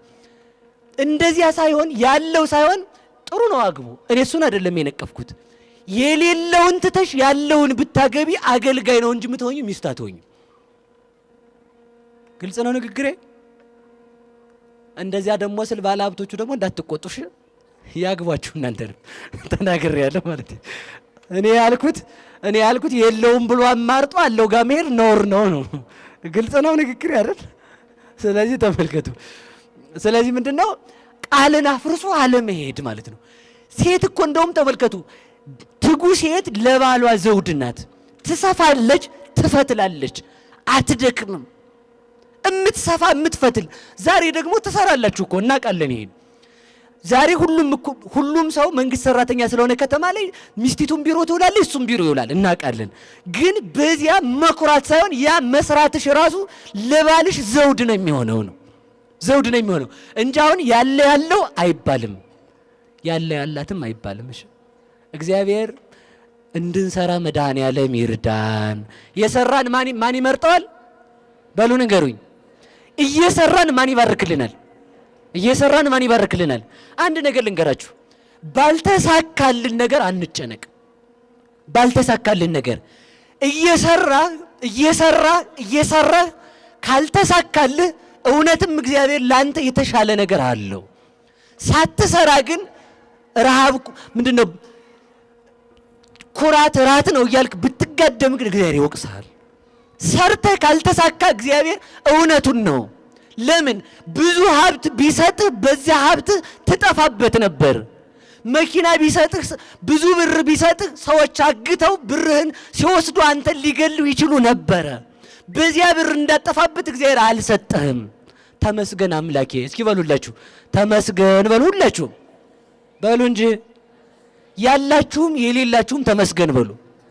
ማን ይመስገን? ማን ይመስገን? ባይኖረንም እግዚአብሔር ይመስገን። እግዚአብሔር ነፍጎ አይደለም። ስጋውን የሰጠኝ አምላክ ዳቦ አይነፍገኝም። ደሙን የሰጠኝ አምላክ ውሃ አይነፍገኝም። ሰማይን የሰጠኝ አምላክ የመሬት ቤት አይነፍገኝም። እናቱን የሰጠኝ አምላክ የምድር እናት አይነፍገኝም። ራሱ አባቴ የሆነ አምላክ የምድር አባቴ ሞቶ ባዝን የምድር አባቴን አጥፍቶ ሊያሳዝነኝ ፈልጎ የምድር አባት አይነፍገኝም ብለን ማሰብ አለብን። የራሱን መልክ የሰጠኝ አምላክ የኔን መልክ አይነፍገኝም ብለን ማሰብ። እግዚአብሔር ይመስገን። አሜን በሉላችሁ። ስለዚህ ባልተሳካ ነገር እግዚአብሔር ይመስገን፣ በተሳካ ነገርም ማን ይመስገን? በሉ ንገሩኝ። ሀብት እንዲኖራችሁ ትፈልጋላችሁ? ማመስገን ልመዱ። ምን ማለት? ተመስገን በቃኝ ሲል ሰው ያለውን መናቅ ይጀምራል። አነሰኝ ሲል ሰው ማግበስበስ ይጀምራል። ከማግበስበስ ከስግብግብነት የምንወጣው በቃኝ ማን ስላለን? በሉ ንገሩኝ እንጂ ይኸውላችሁ እኛ ክርስቲያኖች አይደለንም? ነን አይደለንም? ክርስቲያኖች ከሆን ተስፋችን ፎቅ አይደለም ማለት ነው። ክርስቲያኖች ከሆን ተስፋችን ብር አይደለም ማለት ነው። እግዚአብሔር ነው ተስፋችን። እግዚአብሔርን ደግሞ የሚቀማን የለም። ክርስቲያን ከሆን ተስፋችን ተመልከቱ፣ በምድር የተሰራ ቤት አይደለም ሰማይ ነው ማለት ነው። ክርስቲያን ከሆን ተስፋችን የሆኑ የተሰበሰቡ ዘመዶች አይደሉም። የዚህ ዓለምን ዘመድ እኮ በቃ ሁላችንም እናውቀዋለን። 50 ብር ቢጎርልህ 30 ብር የሚሰጥህ ዘመድ የለም። ተስፋ የምትቆርጠው ይኸውላችሁ አለሁ የሚል ዘመድ ቸግሮ ነው ሰው እንደሌለ የምታውቀው፣ ቸግሮ ማለት ነው። ስለዚህ ተመልከቱ፣ በችግራችን ሁሉ ግን ያለን ማን ነው?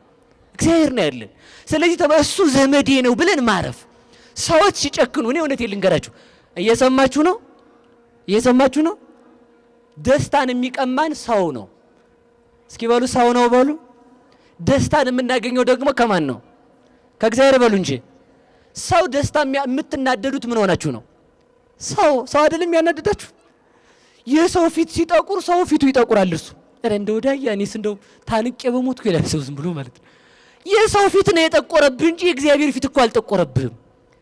እዚህ ጋር ስትሄድ ባጃጁም ጋር እንደዛው፣ ባሱም ጋር ስትሄድ ዝም ብሎ እንደው ከተሳፈርክ ተሳፈር የሚል ሹፌር፣ ራይዱም ጋር ስትሄድ እንደዚያ፣ ባለስልጣናቱም ጋር ስትሄድ ሰውዬ ተንቀሳቀስ ሰልፍ ያለ የሚል ማለት ነው። እንደው ፊትህን ያላዞርክብኝ እግዚአብሔር ተመስገን አትሉም እንዴ? ዝም ብላችሁ ማን ነው ፊቱን የማያዞረው? አባትህ ፊቱን ሊያዞርብህ ይችላል። እናትህም ፊቷን ትሰለቻለች። ሰው ናታ። ወንድምህም ይሰለቻል። ሌላው ቀርቶ ተመልከቱ፣ ባልም ይሰለቻል፣ እህትም ትሰለቻለች። የማይሰለች እግዚአብሔር ነው። ማን ነው የማይሰለች? እናትም ብትወልድ ትሰለች ትችላለች። አሁን እንደው ትልቅ ሆነን ተመልከቱ፣ ሰው መጀመሪያ ራሱን አይቆጣጠርም፣ ሲያረጅም ራሱን የማይቆጣጠር ነው የሚሆነው። አይደለም የሚሆነው? አይደለም ነው። ሰው ተመልከቱ፣ 20 ዓመት ሙሉ ታሞ አንድ ልጅ ቢኖር እናት ምንድን ነው የምትለው?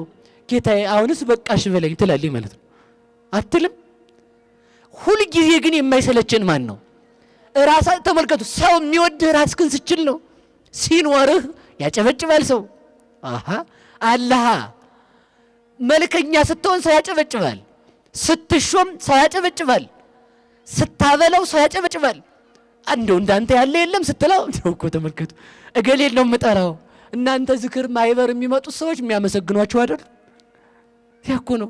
የሚሰድባችሁንም አትጠሩም እኮ። የሚሰድባችሁን መንገድ ትታችሁት ነው የምትሄዱት። ግን በረከት ያለው የሚሰድብ ሰው ጋር ነው። ለምን? ያንን መቻል ማለት ነው።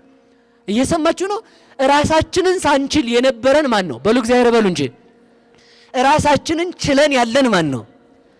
የመጨረሻ ራሳችንን መቆጣጠር ሲያቅተን የሚኖረን ማን ነው? በሉ ንገሩኝ። እግዚአብሔር አለኝ በሉ። ሁላችሁ ማን አለን? ማን አለን? አየው ልብ በሉ ተመልከቱ።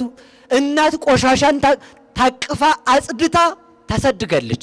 ካደክ በኋላ እንደገና ቆሻሻን የማትሸክፍ ከሆነ ትሰለቻለች። እግዚአብሔር ግን የመጨረሻ የምናገኘው እግዚአብሔር እስኪ በሉ የመጨረሻ የምናገኘው በሉ ማን ነው? ስንሸመግል የምናገኘው ማን ነው? ትናንት የነበረው እግዚአብሔር የማይለወጥ የት ነው ስታውደለድል የዋልክ አልቀበልም የማይል ልብ ብላችሁ ስሙ እስኪ።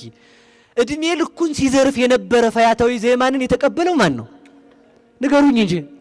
በ3 ሰዓት ይቅርታ ያደረገለት ማን ነው? ይኸውላችሁ 100 ዓመት ሁሉ በድለ ነው ስንመጣ በአንድ ሰከንድ የሚምረን ማን ነው? በሉ ንገሩኝ። ስንበድለውም የማይከፋብን አምላክ ስሙ የተመሰገነ ይሁን። ስለዚህ ሰዓታችንን እንጠቀም። 30 ዓመታችንን አልተጠቀምንበትም። ፈያታዊ ዘየማን 3 ሰዓትም ተጠቅሙባታል። እንደው በጣም የሚደንቃችሁ ነገር ማቴዎስ ወንጌል ምዕራፍ 20 ላይ ጠዋት የገባሉ 3 ሰዓት፣ 6 ሰዓት፣ 9 ሰዓት፣ 11 ሰዓት ይገባሉ። መጨረሻ ላይ አገልጋዩን ጠራና ከየትኛው ጀምረህ ስጥ አለው። ማታ ከገባው ጀምረህ ወደ ጠዋቱ ስጥ። እስኪ በሉ ማታ ከገባው ጀምረህ በሉ ወደ የቱ ስጥ? ለማን ነበር መሰጠት የነበረበት? ጠዋት ለገባው ነበር። ለሁሉም ከኋላ ከመጣው ጀምረህ ስጥ አለ። ለምን እንደዚህ ያደረገ ስትሉ ተመልከቱ። ያቺ 1 ብር የተባለችው መንግስተ ሰማያት ናት። ከተወለድን ጀምሮ እስከምንሞት ድረስ የምንሰራው ስራ ለመንግስተ ሰማያት ዋጋ አይሆንም። ከመጨረሻው ጀምረህ ስጥ አለ። ተመልከቱ። ለመጀመሪያውም ለመጨረሻውም በቸርነቴ ነው እንጂ በስራ የሚያገኛት መንግስተ ሰማያትን በገንዘብ በሀብት የሚገዛት የለ ማለቱ ነው። በቸርነቱ የሰጠን አምላክ የተመሰገነ ይሁን። አሜን በሉ እስኪ። በደንብ አሜን አትሉ? ኤምባሲ ለመግባት ስንት ብር ነው የኮቲ? የኮቲ ስንት ነው? ፓስፖርት ያስፈልጋል፣ የኮቲ ያስፈልጋል፣ እዛ የሚራዱ ሰዎች ያስፈልጋሉ። ፓስፖርት ተይዞም ተመልክቶ ኤምባሲ 30 ሺህ ብር ከፍለ ወደዛ ልትበር ስትል እዚህ ቋሚ ንብረት ያስፈልጋል። እንዴ ምንም ያስፈልጋል። መንግስተ ሰማያት ለመግባት ግን ማን የከለከለ? አንተ ነው። ኤምባሲ በዘበኛ ነው የሚጠበቅ። ይሄው የእግዚአብሔር ቤት ግን ክፍት ነው። እኔ 4 ኪሎ አካባቢ ገርሞኛል። እንደው የገጠር ሰው አይደለም። በዚያ ስመጣ ስናይፐሩን ይዞ ይጠብቃል። እንዲህ አድርጎ ወታደሩ ማለት ወደ ቤተ መንግስት እንዳቀር እለፍ ሰውዬ በዛኛው ግራ ያዝ ይልሃል ማለት ነው። ቤተ መንግስቱ ጋር እንዳቀርብ እኮ ነው። እኛ ግን የእግዚአብሔር ቤተ መንግስት የሆነች እመቤታችንን እናቴ ብለን እንድናቅፋት መድኃኔዓለም ፈቀደ። አያችሁ ልዩነቱን? እግዚአብሔር ሲሆን በነፃ ነው የሚሰጠን። በነፃ የሰጠን አምላክ የተመሰገነ ይሁን። እሺ ወደ ነገር የመልሻችሁ ልጨርስ ከዚህ በኋላ። ስለዚህ ስትሰራ ለምን ታጨሽ? ለሚስትነት። ተመልከቱ፣ ርብቃ የሥጋ ምሳሌ ናት። ይስሐቅ የመለኮት ምሳሌ ነው። ርብቃ ስትታጭ ልብ ብላችሁ ስሙ። እየሰማችሁ ነው? እንደው አንድ ነገር ልናገር በሞቴ አትቆጡም አይደል? አትቆጡም አይደል? ሚስት ማጨት ያለበት ወንድ ነው ሴት ነው? ወንድ ነው የሚያጭ ሴት ነው? ተናገሩ ዝም ብላችሁ። ወንዱ ዛሬ ፈርታችሁ ነው መሰል ነው መታጭታችኋል። ሴቱም ያጫል ችግር የለውም እያጫችሁ ነው አሉ ነው። እኔ አላየኋችሁ አሉ ነው እንግዲህ ይባላል። ያጫል አሉ ሴቱም። እና ምንድነው ባጭሩ የሚያጨው ማን ነው? ማን ነው የሚያጨው? እሺ ሊያጨህ ሄደ መልእክተኛ ማን አለ? የአብርሃም ሎሌ። የአብርሃም ሎሌ የቅዱስ ገብርኤል ምሳሌ ነው። ወደ ውሃ ዳር ተላከ። የምንጭ ዳር የተባለችው ኦሪት ናት። ተመልከቱ። በዚያች ዳር ውሃ ልትቀዳ የወረደች የተባለችው ማንናት ካላችሁ የክርስቲያን ምንድናት? የእመቤታችን ስጋ ናት ያች። ከዚያ በኋላ ተመልከቱ። ይስሐቅ የማን ምሳሌ ነው ስትሉኝ የአካላዊ ቃል ምሳሌ ነው። ይስሐቅ አጭቶ ማንን አገባ? ርብቃን እንዳገባ ተመልከቱ። ሽማግሌ ሚስት የሚታጨው ሽማግሌ ተልኮ ነው። እስኪ ሚስት የሚታጨው በሉ ምን ተልኮ ነው? አይታጭም ማለት ነው። እዚህ እንትናው የሲኒማ ቤት አይታጭም። እሺ የሚታጨው ተጠይቆ ነው። ሴቱ ማፈር ሲጀምር ነው በጣም የሚያምርበት የተገለጠ። አሁን እንደው በነገራችሁ ላይ አንድ ነገር ልንገራችሁ። እየሰማችሁ ነው? ዝም ብሎ አንድ ሰው እንደዚህ ብሎ ከታየ ድሮ ሙሽራ ለማየት ገጠር መከራ ነበር አይደል? አታስታውሱ? ሽፍንፍን ብላ እንደዚህ የሚያያት የለ፣ አይኗ ብቻ ነው ቁልጭ የሚለው ማለት ነው። እና ሰው ሙሽራዋን ለማየት ዛሬ ደግሞ ምንም አይታይ ነገር አለ ማለት ነው። ምንም የማይታይ ነገር የለም። ሙሽራዋ ይዛለት በቃ ተገልጣ እዚህ ጋር እንደ ቸርነቱ ማለት ነው። መድኃኒዓለም ይወቀው እና ሸፈን ሲባል ያጓጓል። አያችሁ፣ የተደበቀ ነገር እኮ ነው። ንገረኝ ንገረኝ ንገረኝ የሚያሰኛር ደበቅ ስትሉ ሰው እናንተን ማየት ይፈልጋል። እየሰማችሁ ነው ብዬ አስባለሁ አይደል? ስለዚህ ተመልከቱ፣ የሚያጫውት የምትታጨው ተመልከቱ። ርብቃ በመታጨቷ ምክንያት የርብቃ የይስሐቅ አገልጋይ የአብርሃም ሎሌ ለዘመዶቿ ወርቅ ሰጠ ይላል። ምን ሰጠ? ወርቅ ሰጥቶ ማንን አጫት? ርብቃን አጫት። ድንግል ማርያም ንጽሕት ሆና ለእግዚአብሔር በመታጨቷ ምክንያት እግዚአብሔር ነው ያጫት ድንግል ማርያምን። ድንግል ማርያም ናት እግዚአብሔርን ያጨችው። በሞቴ ንገሩኝ፣ እግዚአብሔር ማንን አጫት? ንገሩኝ እንጂ ድንግል ማርያም ለማን ታጨች? በምን አጫት? ሽማግሌ ልኮ አትሉም? ሽማግሌ ልኮ በሉ እንጂ። ያ ሽማግሌ መልአክ ቅዱስ ገብርኤል ነው። ሂድ አብስር፣ እሺ ትል እንደው። ለዚህ እኮ ነው ተመልከቱ። ቆይ እመጣለሁ መጨረሻ ላይ። ቅዱስ ገብርኤል የተላከው ሽምግልና ነው። ማን ጋር? እመቤታችን ጋር። እሷ እሺ ስትል ማን ልጁን ላከ? አብ ልጁን ላከ ለተዋህዶ። ስለዚህ ከዚህ የተነሳ ተመልከቱ፣ የሚያጭ ወንድ ነው፣ የምትታጭ ሴት ናት። ሴት ስትታጭ ለእናት አባቷ ስጦታ ታሰጣለች ነው። ዛሬ ስጦታ የምታሰጡ ሴቶች አላችሁ ይሆን? ስጦታ ይሰጣል እኮ ለሚስት ቤተሰብ ይሰጣል አይደል? ስትታጭ እናት አባቷን ያለብሳል መሰለኝ አይደል? ከዛ ማጫ ይሰጣል ለሚስቲቱ ማለት ነው፣ ለሚስቲቱ ወገኖች። ስለዚህ ተመልከቱ፣ ማጫ መሰጠት አለባችሁ። የተከበረች ልጅ ተመልከቱ፣ ለእናት አባቷ ማጫ ታሰጣለች፣ ክብሯን ያልጣለች ማለት ነው። ይህ ክርስትና ከዚህ የተነሳ ምንድን ነው ማለት ነው? የክርስቲያን ልጆች ወይንም የክርስቲያን ሴቶች ይታጫሉ። ሲታጩ ለእናት አባታቸው ምንድን ነው? መጽሐፍ ቅዱሳዊ ነው። ሽማግሌ መላክ ቅዱስ ገብርኤልን እንደ መላክ ነው። ባል እንደ መምጣት ማን ነው? መለኮት ነው። ከዛ ተመልከቱ፣ ቅዱስ ገብርኤልን ሽማግሌ አድርጎ ላከው። ድንግል ማርያም እሻለች። አካላዊ ቃል መጥቶ ከድንግል ማርያም ከስጋዋ ስጋ ከነፍሷ ነፍስ ነስቶ ሰው ሆነ። የዛን ጊዜ ስጦታ ለኛ ተሰጠን። እስኪ በሉ ላይ ስጦታ በሉ። ተሰጠን። ምን ተሰጠን? በሉ ንገሩኝ። አሁን እንግዲህ እችን ጣል ጣል አድርጌ ልጨርስ ነው። ምን ተሰጠን? ስጦታ ተሰጠን። ልብ ብላችሁ ስሙ። ስጦታ ምንድን ነው? ለኛ ማጫ ተሰጥቶናል። ማጫችን ምንድን ነው ካላችሁ ተመልከቱ። ቅዱስ ያሬድ ምን ይላል? ህንጽሐ ለቤተ ክርስቲያን፣ የቤተ ክርስቲያን ማጫዋ ስጋውና ደሙ ነው። ድንግል ማርያም ለእግዚአብሔር እናት ለመሆን ብትታጭ ለድንግል ማርያም ወገኖች ለኛ ለምእመናን የክርስቶስ ስጋ ምን ተደርጎ ተሰጠን? ማጫ፣ አረቦን መያዣ ተደርጎ ተሰጠን። ከማን ጋር እንድንዛመድ? ከእግዚአብሔር ጋር እንድንዛመድ። ስለዚህ እሷ ራሷን ጠብቃ ለእግዚአብሔር እናት ለመሆን ታጭታ ስጋውና ደሙን እንድንሰጥ ያደረገችን ወላዲት አምላክ ስሟ የተመሰገነ ይሁን። ስሟ የተመሰገነ ይሁን። ቅዱስ ገብርኤል ሁልጊዜ ይህን በማድረግ ይታወቃል። ወደሚሰሩ ሰዎች መሄድ። እስኪ በሉ ሁላችሁ ወደሚሰሩ ሰዎች በሉ መሄድ። አሁን ሁለት ነገር ተናግሬ ትምህርቴን እጠቀልላለሁ። ዝም ብላችሁ ስሙኝ። ልብ ብላችሁ እየሰማችሁኝ ከሆነ ምንድነው ያ መልአክ ቅዱስ ገብርኤል ነው። ወደ ማን የሄደው? ወደ ርብቃ የሄደው። ያ መልአክ ወደ ማን ተላከ ይላል? ወበሳድስ ወር ተፈነወ ገብርኤል መልአክ ሀባቲ ሀገር ዘገሊላ እንተ ስማ ናዝሬት ሀበ ድንግል እንተ ተፈረት ለብሲ ዘስሙ ዮሴፍ ዘንቤተ ዳዊት። በስድስተኛ ወር ገብርኤል መልአክ ከእግዚአብሔር ዘንድ ተልኮ ወደ አንዲት ድንግል ዘንድ ምን አለ? ወረደ ይላል። ከማን ተልኮ? በሞቴ ንገሩኝ። ወደ ማን ተላከ? ልብ ብላችሁ ስሙ። ወደ ድንግል ማርያም መልአክ ተልኳል። ለምንድነው የተላከ ከተባለ የእግዚአብሔር እናት እንድትሆን ሊጠይቅ ሽማግሌ ሆኖ ማለት ነው። ምንድነው ያለው ነበር መሰላችሁ? ሎሌው ሲምል እሺ ባትለኝ ምን ላድርግ አለው አብርሃምን። ያ ምንድነው ያለው መሰላችሁ? ከሀገሬ ያወጣኝ እግዚአብሔር መንገድህን ያቀናልሃል የሚል ቃል ሰጠው። ቅዱስ ገብርኤል ከእግዚአብሔር ዘንድ ሲላክ ምንድነው ያለው እግዚአብሔር? ቅዱስ አባ ይስሐቅ እንደሚናገረው ምን አለ መሰላችሁ? ዘካርያስ ጋር ሄደህ እንደሰራው እንዳትሰራ ብሎታል። የት እንደሰራው በሉ ንገሩኝ እንጂ እንዳታረግ እንደዚያ።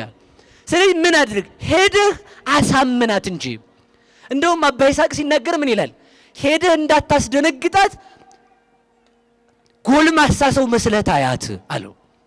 እንዳታስደነግጣት፣ ምክንያቱም እናቴን አደራ ብሎ ሰጥቶታል። ቅዱስ ገብርኤል ወደ እመቤታችን ሲመጣ እየተጠነቀቀ ነው የመጣው። ለምን ካላችሁኝ የአምላክ እናት ናታ። እስኪ በሉ የአምላክ እናት ናት በሉ። በሞቴ ንገሩኝ። እስኪ ሄድና እንግዲህ የጠቅላይ ሚኒስቴሩ ሚስት ተናገር፣ ጀግና ከወንክ ያድርባል ፖሊስ ማለት ነው። የአምላክን እናት በምን አቅም ነው የምትናገራት እንዴ? የአንድ ባለስልጣን ሚስት፣ የአንድ ባለስልጣን እናት ከተከበረች የእግዚአብሔር እናት አትከበርም? ይህ የፈጣሪው እናት እኮ ናት። ደግሞ ተመልከቱ። ሁለተኛው ደግሞ ምኑ ናት መሰላችሁ? ለቅዱስ ገብርኤል እመቤታችን እመቤቱ ናት። እስኪ በሉ እመቤቱ በሉ፣ ንገሩኝ እንጂ እመቤቱ በሉ እንጂ። አይ ሁለተኛው ደስታ ተመልከቱ። ክንፉን እያማታ ወረደ ይላል ቅዱስ ገብርኤል። ደስታ ለሁላችሁም ያሰማችሁ። ክንፉን እያማታ ወረደ። ለምን ደስ ብሎት? ለምን ስትሉኝ 5500 ዘመን ፈጣሪውን አይቶት አያውቅም። ስንት ዘመን? ፈጣሪውን ማየት የሚጀምረው መቼ ነው? ድንግል ማርያም ስትወልደው ነው። ለዚህ ነው በውስተ ጎል ከለሉኪ ኪሩቤል ለብዙሃት አዕይንቲሆሙ ወሱራፌል ለስድስቱ ክነፊሆሙ። ተመልከቱ፣ ልጅሽን በቤተልሔም በበረት በወለድሽው ጊዜ መላእክት መጥተው ከበቡሽ ከተሙ አለ። ተመልከቱ። ለምን ስንለው ተመልከቱ፣ ወሶበሪዩ እንዘ ይለብስ ሥጋ ዚአነ ዘነሳ እምኔኪ ሰገዱ እንዘ ይብሉ። ተመልከቱ፣ ከአንቺ ሥጋን በተዋሃደ ጊዜ ተመልከቱ፣ አይተውት የማያውቁትን አምላክ በቤተልሔም አይተውት ላንቺ ለልጅሽ ሰገዱ አለ። የመላእክት ደስታቸው በቅዱስ ገብርኤል ተፈጸመ። ቅዱስ ገብርኤልን የሰጠን አምላክ የተመሰገነ ይሁን። ይህ ቅዱስ ገብርኤል ምን ይባላል? ተመልከቱ፣ ብስራት ነጋሪ መልአክ ይባላል። እስኪ በሉ ብስራት ነጋሪ በሉ። መልአክ ለሁላችሁም ብስራት ያሰማችሁ። ጠዋት ስትነሱ የእውነት ልንገራችሁ፣ እባብ ከፈራችሁ መጽሐፈ ሄኖክ ምዕራፍ 6ን አንብቡት። በእባብና በጊንጥ በዘንዶ ላይ የተሾመ መልአክ ገብርኤል ነው። መረጋጋት ከፈለጋችሁ ከሐዘናችሁ ሐዘንን የሚያረጋጋ ገብርኤል ነው። እሳት ነዶባችሁ ከሆነ እሳቱ እየነደደ እሳትን ዘበኛ የሚያደርግልን መልአክ ቅዱስ ገብርኤል ነው። ሶስቱን ሕፃናት በእሳት መካከል ዛሬ የጠበቀበት ዕለት ነው። እስኪ በሉ ሶስቱን ሕፃናት በሉ። የት ውስጥ ነው የጠበቃቸው? አጥፍት ሆነው እሳቱ እንዳለ ነው።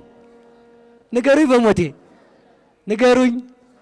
ያ ተመልከቱ፣ ልብ ብላችሁ ስሙን። ሌላ ምስጢር ልነግራችሁ ነው። ያ እሳቱ ናቡከደን ዓለም ላይ የነደደው እሳት የእመቤታችን ምሳሌ ነው። 3 ደቂቅ የአብ የወልድ የመንፈስ ቅዱስ ምሳሌ ናቸው። ቅዱስ ገብርኤል እዚያ መገኘቱ ተመልከቱ። አብ ለአጽንኦ፣ ወልድ ለተዋህዶ፣ መንፈስ ቅዱስ ለአንጽኦ በማይጸነ ማርያም ባደሩ ጊዜ ተመልከቱ። መላእክት በእመቤታችን ማይጸን ሆነው ሲያመሰግኑ ተመልከቱ። ድንግል ታጸምም ርሳ መንገለ ከርሳ ወትሰም ድምፀ መላእክት። ድንግል ማርያም የመላእክትን ምስጋና ለመስማት አንገቷን ዘንበል ታረግ ነበረ ይላል። ለምን? የመላእክት ጌታ በማይጸኗ ስለተወሰነ መላእክት ሲያመሰግኑት ምስጋናው ይሰማት ነበርና።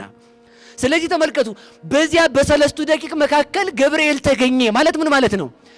አብ ወልድ መንፈስ ቅዱስ መልተው ባሉበት ቦታ ገብርኤል ለተልእኮ ይፋጠናል ማለት ነው። ቅዱስ ገብርኤል ለሁላችንም ከፊታችን ይቅደምልን። ስለዚህ ልብ ብላችሁ ስሙ። ነገሬን ልጨርስላችሁ። ቅዱስ ገብርኤል ወደ ድንግል ማርያም የተላከው ሁለት ነገር ብቻ ነግሬያችሁ። የሰውዬ ሁለት እያለ ነው እንደሚያደር እንዳትሉኝ እሺ፣ አንድ ላድርገው። እየሰማችሁ ነው? እሺ፣ ወደ ድንግል ማርያም በሉ ሁላችሁም። ገብርኤል ተላከ። ወደ ማን ነው የተላከው? ለምን ሲባል የጥል ግድግዳ ፈርሷልና። አንደኛው ልብ ብላችሁ ስሙ። ድንግል ማርያም ቅዱስ ያሬድ ሲገልጣት ምን ይላችኋል? ምን ይላል መሰላችሁ? ወሃለወት አሐቲ ድንግል፣ ወሃለወት አሐቲ ድንግል ጽሕፍት ውስተ ወንጌል። በወንጌል የተጻፈች አንድ ድንግል አለች። እስኪ በሞቴ በሉላችሁ፣ አንድ ድንግል በሉ አለች። ስንት ድንግል ነው ያለው በወንጌል ውስጥ? ብዙ ደናግላን አሉ። ማቴዎስ ወንጌል ላይም 5 ደናግላን አሉ አይደል? 5 ትጉህ 5 ሰነፎች ደናግላን አሉ አይደል? ኤልያስም ድንግል ነው። ታዲያ አንድ ድንግል ከየት መጣች? እስኪ በሉ አንድ ድንግል በሉ። ስንት ድንግል ነው ያለው በዓለም ላይ? አረ በሞቴ ንገሩኝ። አንድ ድንግል ነው ያለው። ለምን መሰላችሁ እንደዛ የተባለው? እሷን የሚመስል ደናግል የለም። ለእግዚአብሔር እናት የሆነች ድንግል የለችም። አንድ ድንግል በመጽሐፍ ቅዱስ ውስጥ አለች። በወርቅ የተለበጠች ማለት በንጽህና ያጌጠች አንድ ድንግል አለች፣ ሔዋንን ያረመች። ልብ ብላችሁ ስሙ። መልአክ የተላከው ወደ አንዲት ድንግል ነው አለ። እንዴ ቅዱስ ገብርኤል እንኳን ወደ እመቤታችን ወደ ማኑሄ ሚስት አልተላከም? ቅዱስ ገብርኤል እንኳን ወደ እመቤታችን ወደ ዘካርያስ አልተላከም? ወደ ድንግል ማርያም ሲመጣ በሞገስ ነው የሚመጣው። ለምን? አንድ ድንግል ናትና። እስኪ በሉ አንድ ድንግል ናት በሉ። ይኸውላችሁ ያችኛዋ ደናግል ተመልከቱ። ያችኛዋ ድንግል ሔዋን የዲያብሎስን ቃል ሰምታ ድንግል እንደሆነች ሞት ኃጢአትን ሰምታ ሞት የሚባል ልጅ ወለደች። በሔዋን ጆሮ የገባውን መርገም ዲያብሎስ ሰብኮ ያመጣውን ሞት ገብርኤል ሰብኮ የሞት ቃል ተወገደልን። ሔዋን ሰምታ ሞትን እንደጸነሰች ድንግል ማርያም ክርስቶስን ገብርኤልን ሰምታ ክርስቶስን ጸነሰች። በሔዋን ጆሮ ሞት እንደተንቆረቆረ ተመልከቱ። በድንግል ማርያም ጆሮ ደስታ ገባ፣ ሕይወት ገባ። በሔዋን ሐዘን እንደመጣ በድንግል ማርያም ሰላም መጣ። በሔዋን ሞት እንደመጣ በድንግል ማርያም ሕይወት መጣ። በሔዋን መለየት እንደመጣ በድንግል ማርያም አንድነት መጣ። ያችን ድንግል የሰበከልን ቅዱስ ገብርኤል ስሙ የተመሰገነ ይሁን። ገብርኤልን የምንወደው ከዚህ የተነሳ ነው። የማያልቅ ደስታ ያሳየን ገብርኤል ነው። ማን ነው? በሞቴ ንገሩኝ። ቅዱስ ገብርኤል የማያልቅ ደስታ የመራን መልአክ ነው። ዲያብሎስ ያመጣውን በገብርኤል በኩል ነው የተወገደው። ልብ ብላችሁ ስሙ። ዕፀ በለሱ ስር የምታለቅስ አንድ ሴት ነበረች። መስቀሉ ስር አልቅሳ የዓለምን ለቅሶ ያስወገደች አንድ ሴት ድንግል ማርያም ነበረች። ለዓለም መርገም ሁሉ የመጣባት ባርነት ሁሉ የመጣባት አንድ ሴት ነበረች። ለዓለም ነፃነት የመጣባት አንዲት ድንግል ማርያም ነበረች። እሷን የሰጠን መድኃኔዓለም ይመስገን። የማን ልጆች ናችሁ በሉ? የድንግል ማርያም በሉ እንጂ ሁላችሁ የማን ልጆች ናችሁ? እሷን የሰጠን መድኃኔዓለም ይመስገን። ስለዚህ ምን እንላታለን? የባሕርያችን መመኪያ መልአክ ወደ እሷ ለምን መጣ ካልከ ጌታውን ሊያይ። እየሰማችሁ ነው? እስኪ ጥያቄ ልጠይቃችሁ። በቤተ መቅደስ ከመኖርና በሰማይ ከመኖር ማን ይበልጣል? ንገሩኝ። በሰማይ መኖር በቤተ መቅደስ መኖር ይበልጣል። ለምን መሰላችሁ? በቤተ መቅደስ ኖራ በሰማይ የሚኖረው እግዚአብሔርን አምጥተዋለች። ቤተ መቅደስ ሰማይ ነው ከዚህ በኋላ ማለት ነው። ተመልከቱ፣ እግዚአብሔርን ለማየት ሰማይ አይደለም ድንግል ማርያም የወጣችው። ሰማይ የሚኖሩት የት ነው የመጡት? በሞቴ ንገሩኝ እንጂ መሬት ነው የመጡት። ድንግል ማርያም በቤተ መቅደስ ብታድግ እኔ አይደንቀኝም። ለምን? ቤተ መቅደስ ውስጥማ ተመልከቱ በወርቅ የተሸለመ ታቦት አለ። አዎ አለ። ድንግል ማርያም ግን በንጽህና ያጌጠች አማናዊ ታቦት ናት። ሰማይ ተመልከቱ፣ እንኳን ቤተ መቅደስ ሰማይ ለድንግል ማርያም ክብሩ አይደለም። ለምን? የመላእክት ከተማ ሁሉ ለድንግል ማርያም ያንስባታል። የመላእክትን ጌታ በማኅፀኗ ይዘዋለችና። ምክንያቱም ሰማይ የነበረ ዲያብሎስ ወርዷል። መሬት የነበረች ድንግል ማርያም ግን በሰማይ የሚኖረው እግዚአብሔር በማኅፀኗ እንዲያድር አድርገዋለች። እሷን የሰጠን መድኃኔዓለም የተመሰገነ ይሁን። ሁላችሁም በሉ የባሕርያችን መመኪያ በሉ። ማናት? በደንብ ንገሩ። የባሕርያችን በሉ መመኪያ። መመኪያችን ማናት? በደንብ ጥሯት። አረ በደንብ አንድ ድንግል የባህሪያችን መመኪያ፣ አንድ ድንግል ለእግዚአብሔር የተመረጠች፣ አንድ ድንግል ለእግዚአብሔር ወተትን ያጠባች፣ አንድ ድንግል ለእግዚአብሔር ከተማ የሆነች፣ አንድ ድንግል ለእግዚአብሔር እናቱ የሆነች፣ አንድ ድንግል ፈጣሪዋን ልጄ ብላ የጠራች፣ አንድ ድንግል እስከ ዘላለም ድረስ ተመልከቱ በንጉሱ በስተቀኝ ቆማ ግዳጅ የምትፈጽም እሷ ድንግል ማርያም ናት። የባህሪያችን መመኪያ እንላታለን። እስኪ በሉ የባህሪያችን በሉ መመኪያ ምን ማለት ነው? ባህሪያችን ማለት ከሰው ዘንድ ቆይ ሌላ አንድ ላምጣላችሁ። እየሰማችሁ ነው? ወሃለወት አሐቲ ድንግል ጽሕፍት ውስተ ወንጌል ይእቲ ተአቢ እምኪሩቤል የመጨረሻዬ ነው። ወትፈደፍድም ሱራፌል አንድ ድንግል አለች አለ፣ በወንጌል የተጻፈች ናት አለ። እሺ ምን አይነት ናት? እስኪ በሉ እሺ ምን አይነት ናት በሉ ስንለው ቅዱስ ያሬድ እንዳለ ይእቲ ተአቢ እምኪሩቤል ይህች አንዷ ድንግል ከኪሩቤል ትበልጣለች። እስኪ በሉ ከኪሩቤል በሉ ትበልጣለች። ኪሩቤልን የምትበልጥ አንድ ድንግል ናት። ለምን መሪውላችሁ? ኪሩቤል የጌታን ዙፋን ይሸከማል እንጂ ጌታ ማነው እግዚአብሔርን ልጁ ማድረግ አይችልም። መልአክ ተመልከቱ በጌታ ፊት ይሰግዳል እንጂ ፈጣሪውን መሳም አይችልም። ተመልከቱ ያቺ ግን ኪሩቤልን የምትበልጣቸው ድንግል ማርያም ግን ጌታን ምን ብለዋለች? ስማዋለች። ጌታን ፈጣሪዋን ምን ብለዋለች? ልጄ ብለዋለች። መልአክ በእግዚአብሔር ፊት ሲቆም በክንፉ ተሸፍኖ ይቆማል። እስኪ በሉ በክንፉ ተሸፍኖ በሉ ንገሩኝ እንጂ ምን ይላል? ድንግል ማርያም ግን ተመልከቱ ያንን መላእክት ተሸፍነው በፊቱ የሚቆሙለትን ጌታ ተመልከቱ በምኗ ተሸፍነዋለች? በልብስ ሽፍን አረገችው እኮ ተመልከቱ። ስለዚህ ከምን ትበልጣለች ስንለው ከመላእክት ትበልጣለች። በምንድነው ትንለው ተመልከቱ ወተፈደፍድ እምሱራፌል አለ። ተመልከቱ ከሱራፌል ከኪሩቤልም ትበልጣለች። ለምን? እስመ ኮነ ታቦተ ለአሐዱ ዘእምቅድስት ሥላሴ አለ ቅዱስ ኤፍሬም ደግሞ ከሥላሴ ለአንዱ ለእግዚአብሔር ማደሪያ ሆናለችና። እስኪ በሉ ከሥላሴ በሉ ለአንዱ ምን ሆናለች? ንገሩኝ። እስኪ ጥያቄ ልጠይቃችሁ። እግዚአብሔርን የመገበ መልአክ አይታችኋል? እግዚአብሔርን የመገበ ነቢይ አይታችኋል? ለእግዚአብሔር ጡት ያጠባ መልአክ አይታችኋል? የለም። ድንግል ማርያም ግን ለእግዚአብሔር ጡት ያጠባች እናቱ ናት። ጡቷን ያጠባችው እናት ናት። እግዚአብሔርን የወለደ መልአክም የለም አይኖርም እስከ መጨረሻው። ድንግል ማርያም ሁሉን ለማድረግ ኃይል አላት። እሷን የሰጠን እግዚአብሔር የተመሰገነ ይሁን።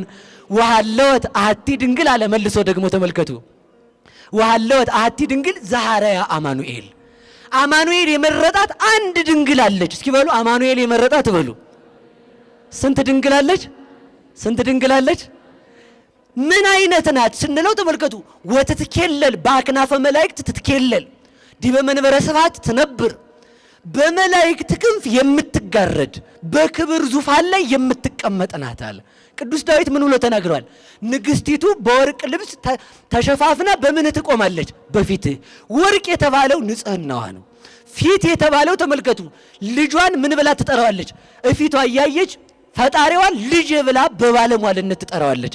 እሷን የሰጠን መድኃኔዓለም የተመሰገነ ይሁን። ስለዚህ ምን አለ መሰላችሁ? ወሃለወት አሐቲ ድንግል ጽርሐ ቅዱሳቱ ለቃል ለወልድ አዳራሽ የሆነች አንድ ድንግል አለች። እስኪ በሉ ለወልድ በሉ አዳራሽ የሆነች ስንት ድንግል አለች? ስንት ድንግል? የእሷ ልጆች ያደረገን እግዚአብሔር ይመስገን፣ እግዚአብሔር ይመስገን፣ እግዚአብሔር ይመስገን። ስለዚህ ተመልከቱ የባህሪያችን መመኪያ በሉ አንድ ጊዜ የምናችን መመኪያ የምናችን የባህሪያችን መመኪያ የሆነችው እንዴት ነው የሚለው ልንገራችሁ። አንድ ድንግል ማርያም ሰው ናት አይደለችም? ሰው ናት አይደለችም? ናት። ሰው ናት። የሚያስደንቀን ሰው ሆና እግዚአብሔርን መውለዷ ነው የሚያስደንቀን እኮ ድሮ ነው። ሰው መሆኗ ያስደንቀናል። አንደኛ ተመልከቱ ጠባብ ናት። ጠባብ ስትሆን ደግሞ ሰፊውን እግዚአብሔርን ወስናለች። ያ ያስደንቀናል። ሁለተኛ ደግሞ የሚያስደንቀን ምንድን ነው ካላችሁ እግዚአብሔር የነሳው ስጋ ሁሉ ከድንግል ማርያም መሆኑ ማለት ነው። እስኪ በሉ እግዚአብሔር የነሳው ስጋ ሁሉ በሉ ከማን የነሳው ነው? ቅዱስ ያዕቆብ ዘስሩግ በሃይማኖተ አበው ሲናገር እንዲህ ይላል፣ ደምን ከእናቱ ነሳ ለልጆቹ ቀርቶ ይሰጣቸው ዘንድ እጅን ከእናቱ ነሳ የወደቁትን ያነሳበት ዘንድ። እጅን ከእናቱ ነሳ እጆቹን ታስሮ እስራትን ይፈታበት ዘንድ። እግርን ከእናቱ ነሳ በእግሩ ላይ ቀኖት ውሎበት የአዳምን የኃጢአት ቀኖት ይፈታው ዘንድ። ደረትን ከእናቱ ነሳ ዮሐንስን ያስጠጋበት ዘንድ።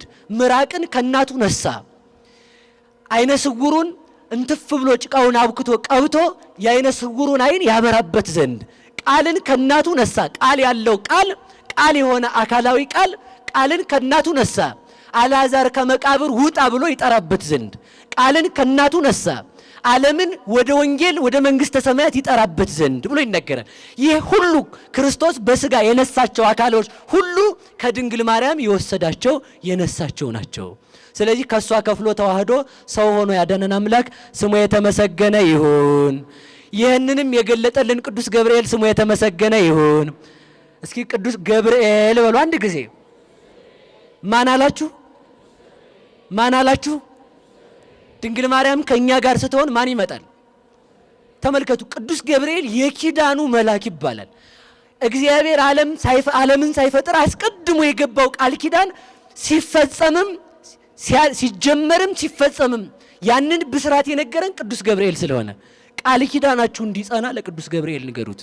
ቅዱስ ገብርኤል ልጅ ለሌላቸው ምክንያታቸውን የሚያስቀር፣ ሰላም ላጡ ሰላምን የሚሰጥ ገብርኤል ብሂል ማለት ምን ማለት መሰላችሁ? ገብርኤል ብሂል እጹብ ነገር መላከ ኪዳኑ ለእግዚአብሔር።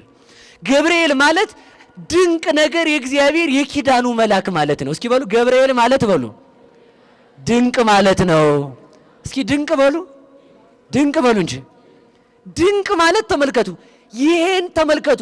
አንተ ውእቱ መቅለሌ እጹብ ማለት ነው። ሰው ይሄንን መከራ ሊያልፈው አይችልም ከተባለ ማን ያሳልፈናል? ገብርኤል በሉ እንጂ ማን ያሳልፈናል? ቅዱስ ገብርኤል። ስለዚህ ተመልከቱ፣ ቅዱስ ገብርኤል አይቻልም የተባለውን እንድንችል ያደርገናል። ይኸው ቻልን፣ አየነው። እሳት እንደሚበላ የናቡከደነጾር ሰራዊት ተቃጠሉ። እሳት እንደማይበላ ደግሞ የእግዚአብሔር ስንሆን ከእግዚአብሔር ጋር ተስማምተን እንደምንኖር እሳትን ዘበኛ አድርጎ ገብርኤል አሳየን። እስኪ የማናችሁ? ሁላችሁም እጃችሁን አውጡ። የእግዚአብሔር ነው ይበሉ። ሁላችሁም እጃችሁን አውጣችሁ። የማናችሁ? የማናችሁ? የማናችሁ? ዘንዶ ትፈራላችሁ? አንፈራም በሉ እንጂ። የማን ስለሆናችሁ? ሰለስቱ ደቂቅ የማን ናቸው? እሳቱ የማን ነው? በሞቴ ንገሩኝ እንጂ። የናቡከደነጾር ሰራዊት የማን ናቸው? አይደሉም። የሳጥናኤል ነው የሚባለው። የእግዚአብሔርን አይበላም ነው። እየሰማችሁ ነው አይደል? እስኪ በሉ የእግዚአብሔር በሉ ሁላችሁም። የእግዚአብሔርን አይበላም። ሰለስቱ ደቂቅ የማን ናቸው? የእግዚአብሔር ተመልከቱ። የእግዚአብሔር ከወንክ ጅብ ዘመድህ ነው፣ አንበሳ ዘመድህ ነው፣ ዘንዶ ዘመድህ ነው፣ እሳት ዘበኛህ ነው፣ ነፋስ ሰረገላህ ነው፣ ደመና መረማመጃህ ነው። ለዚህ እኮ ነው አቡነ ተክለ ሃይማኖት ደመናውን ይረማመዱበት ነበር። አቡነ ገብረ መንፈስ ቅዱስ በመብረቅ ተጭነው ይሄዱ ነበር። ተመልከቱ፣ ታላላቅ አባቶች አቡነ ተክለ ሃይማኖት ዘንዶ ሊውጣቸው ሲመጣ ሲያማትቡበት ከሁለት ነው የተከፈለው። ለምን? አቡነ ተክለ ሃይማኖት የእግዚአብሔር ስለሆኑ። ስለዚህ መድኃኒቱ ተመልከቱ፣ ሁሉ ነገር እንዲርቅ የማን መሆን ነው? እኛ መድኃኒቱ በሉ የእግዚአብሔር በሉ እንጂ። የእግዚአብሔር ከሆንክ የእግዚአብሔር ሁሉ አንተን ያከብርሃል። አንተ የሰይጣን ከሆንክ የእግዚአብሔር የሆነ ሁሉ አንተን ያጠፋል። ይኸው የእግዚአብሔር የሆነው እሳት የናቡከደነጾርን ሰራዊት ጨረሰ። ሰለስቱ ደቂቅ ግን በሰላም ወጡ። ይህን ያደረገ አምላካችን ስሙ የተመሰገነ ይሁን። ለዚህ ነው ቅዱስ ገብርኤል ወደ ማርያም ሲመጣ ምን አሉ ሊቃውንት? ክብሮሙ ለመላእክት ከመ መንኰራኵር ወረደ መላከ እግዚአብሔር ሀበ ማርያም ድንግል ዘተናገሮ ለሙሴ በኀበ ዕፀ ጳጦስ አሉ። ተመልከቱ፣ ቅዱስ ገብርኤል ሲመጣ ክብሮሙ ለመላእክት ከመ መንኰራኵር፣ የመላእክት ክብራቸው አካላዊ ቃል ቅዱስ ገብርኤል እመቤታችንን ሊያበስር ሲመጣ እንደ መንኰራኵር ወረደ። እሱ ማን ነው ስንለው ተመልከቱ፣ ዘተናገሮ ለሙሴ በኀበ ዕፀ ጳጦስ፣ ለሙሴ በዕፀ ጳጦስ ላይ በእሳት አምሳል ሆኖ ሙሴን ያናገረው አካላዊ ቃል ነው ብሎ ቅዱስ ያሬድ ተረጎመልን። ለሊቃውንቱ የቅዱስ ያሬድን በረከት ያድልልን። ቅዱስ ገብርኤል ከሁላችን ጋር ይሁን። አንድ ጊዜ እጃችሁን አውጡ። አሁን የመጨረሻዬ ነው። አዛኝን የመጨረሻዬ ነው። ይኸው አዛኝን ብያለሁ። እየሰማችሁ ነው? ገብርኤል ከማን ጋር ይሁን ንገሩ ሁላችሁም። ቅዱስ ገብርኤል ከኛ ጋር ከሆነ የማናልፈው ወንዝ የለም። ልብ ብላችሁ ስሙ። መካን ለሆናችሁት ልጅ ይሰጣል። እንጀራ ለሌላችሁ እንጀራ ይሰጣል። ደንቆሮ ለሆናችሁት ምስጢር ይገልጣል። ለማን እንደገለጠ? ለዳንኤል። ተመልከቱ። ለዓለም ሁሉ የባርነት የጥል ግድግዳ እንደፈረሰ የሰበከልን ገብርኤል ነው። ከዚያ የተነሳ ቅዱስ ገብርኤል ከሁላችን ጋር እንዲሆን መድኃኔዓለም ይፍቀድልን። ገብርኤልን ስንጠራ ማንን እንጠራለን? በሉ እግዚአብሔርን በሉ እንጂ። ገብርኤል ማለት አምላክም ሰውም ማለት ነው። እስኪ በሉ አንዴ፣ አምላክም ሰውም። እስኪ በሉ አምላክም በሉ ሰውም። ስለዚህ ገብርኤል ለብስራት የተመረጠበት ምክንያት ምንድን ነው ካላችሁ፣ አምላክም ሰውም የሚል ስም ስለያዘ አምላክም ሰውም የሆነ ማንን ሰበከ? ክርስቶስን። በሉ አውጡ እጃችሁን። አሁን ከየት አትርቁም? ከውሃ ዳር በሉ ሁላችሁም። አርቅም። ከየት አትርቁም? እንግዲህ ቅዱስ ገብርኤል ወዴት ነው የሚመጣው? ወደ ውሃ ዳር በሉ እንጂ። ወዴት ነው የሚመጣው? ውሃ ልትቀዱ ስትሄዱ ማን ያገኛቸዋል? አራ ቅዱስ ገብርኤል ነው የሚባለው። በሉ ቅዱስ ገብርኤል በሉ። ማን ያገኛቸዋል? ውሃ የውሃ ቦታ ምንጭ የተባለችው ማናት ብያቸዋለሁ? ንገሩኝ እንጂ። ወደ ቤተ ክርስቲያን ባዶ ሆነን ስንመጣ ማን ያገኘናል? በሉ ቅዱስ ገብርኤል ነው የሚባለው። ማን ያገኘናል? ቅዱስ ገብርኤል ሲያገኘን ተመልከቱ። ድንግል ማርያምን ልጅ ተወልጃለሽ እንዳላት እኛን ገለባ የሆነ የምግባር ፍሬ የሌለንን የመከነውን ተመልከቱ። እኛን የምግባር ፍሬ እንድናፈራ ያደርገናል። የተጠማነውን ጥማችን ይቆርጥልናል። ላጣነው ነገር ሁሉ በጎደሏችን የሚመላልን ቅዱስ ገብርኤል ነው። ከቤተ ክርስቲያን እንዳንቀር መድኃኔዓለም ይርዳን። ወስብሐት ለእግዚአብሔር። ይቆየን።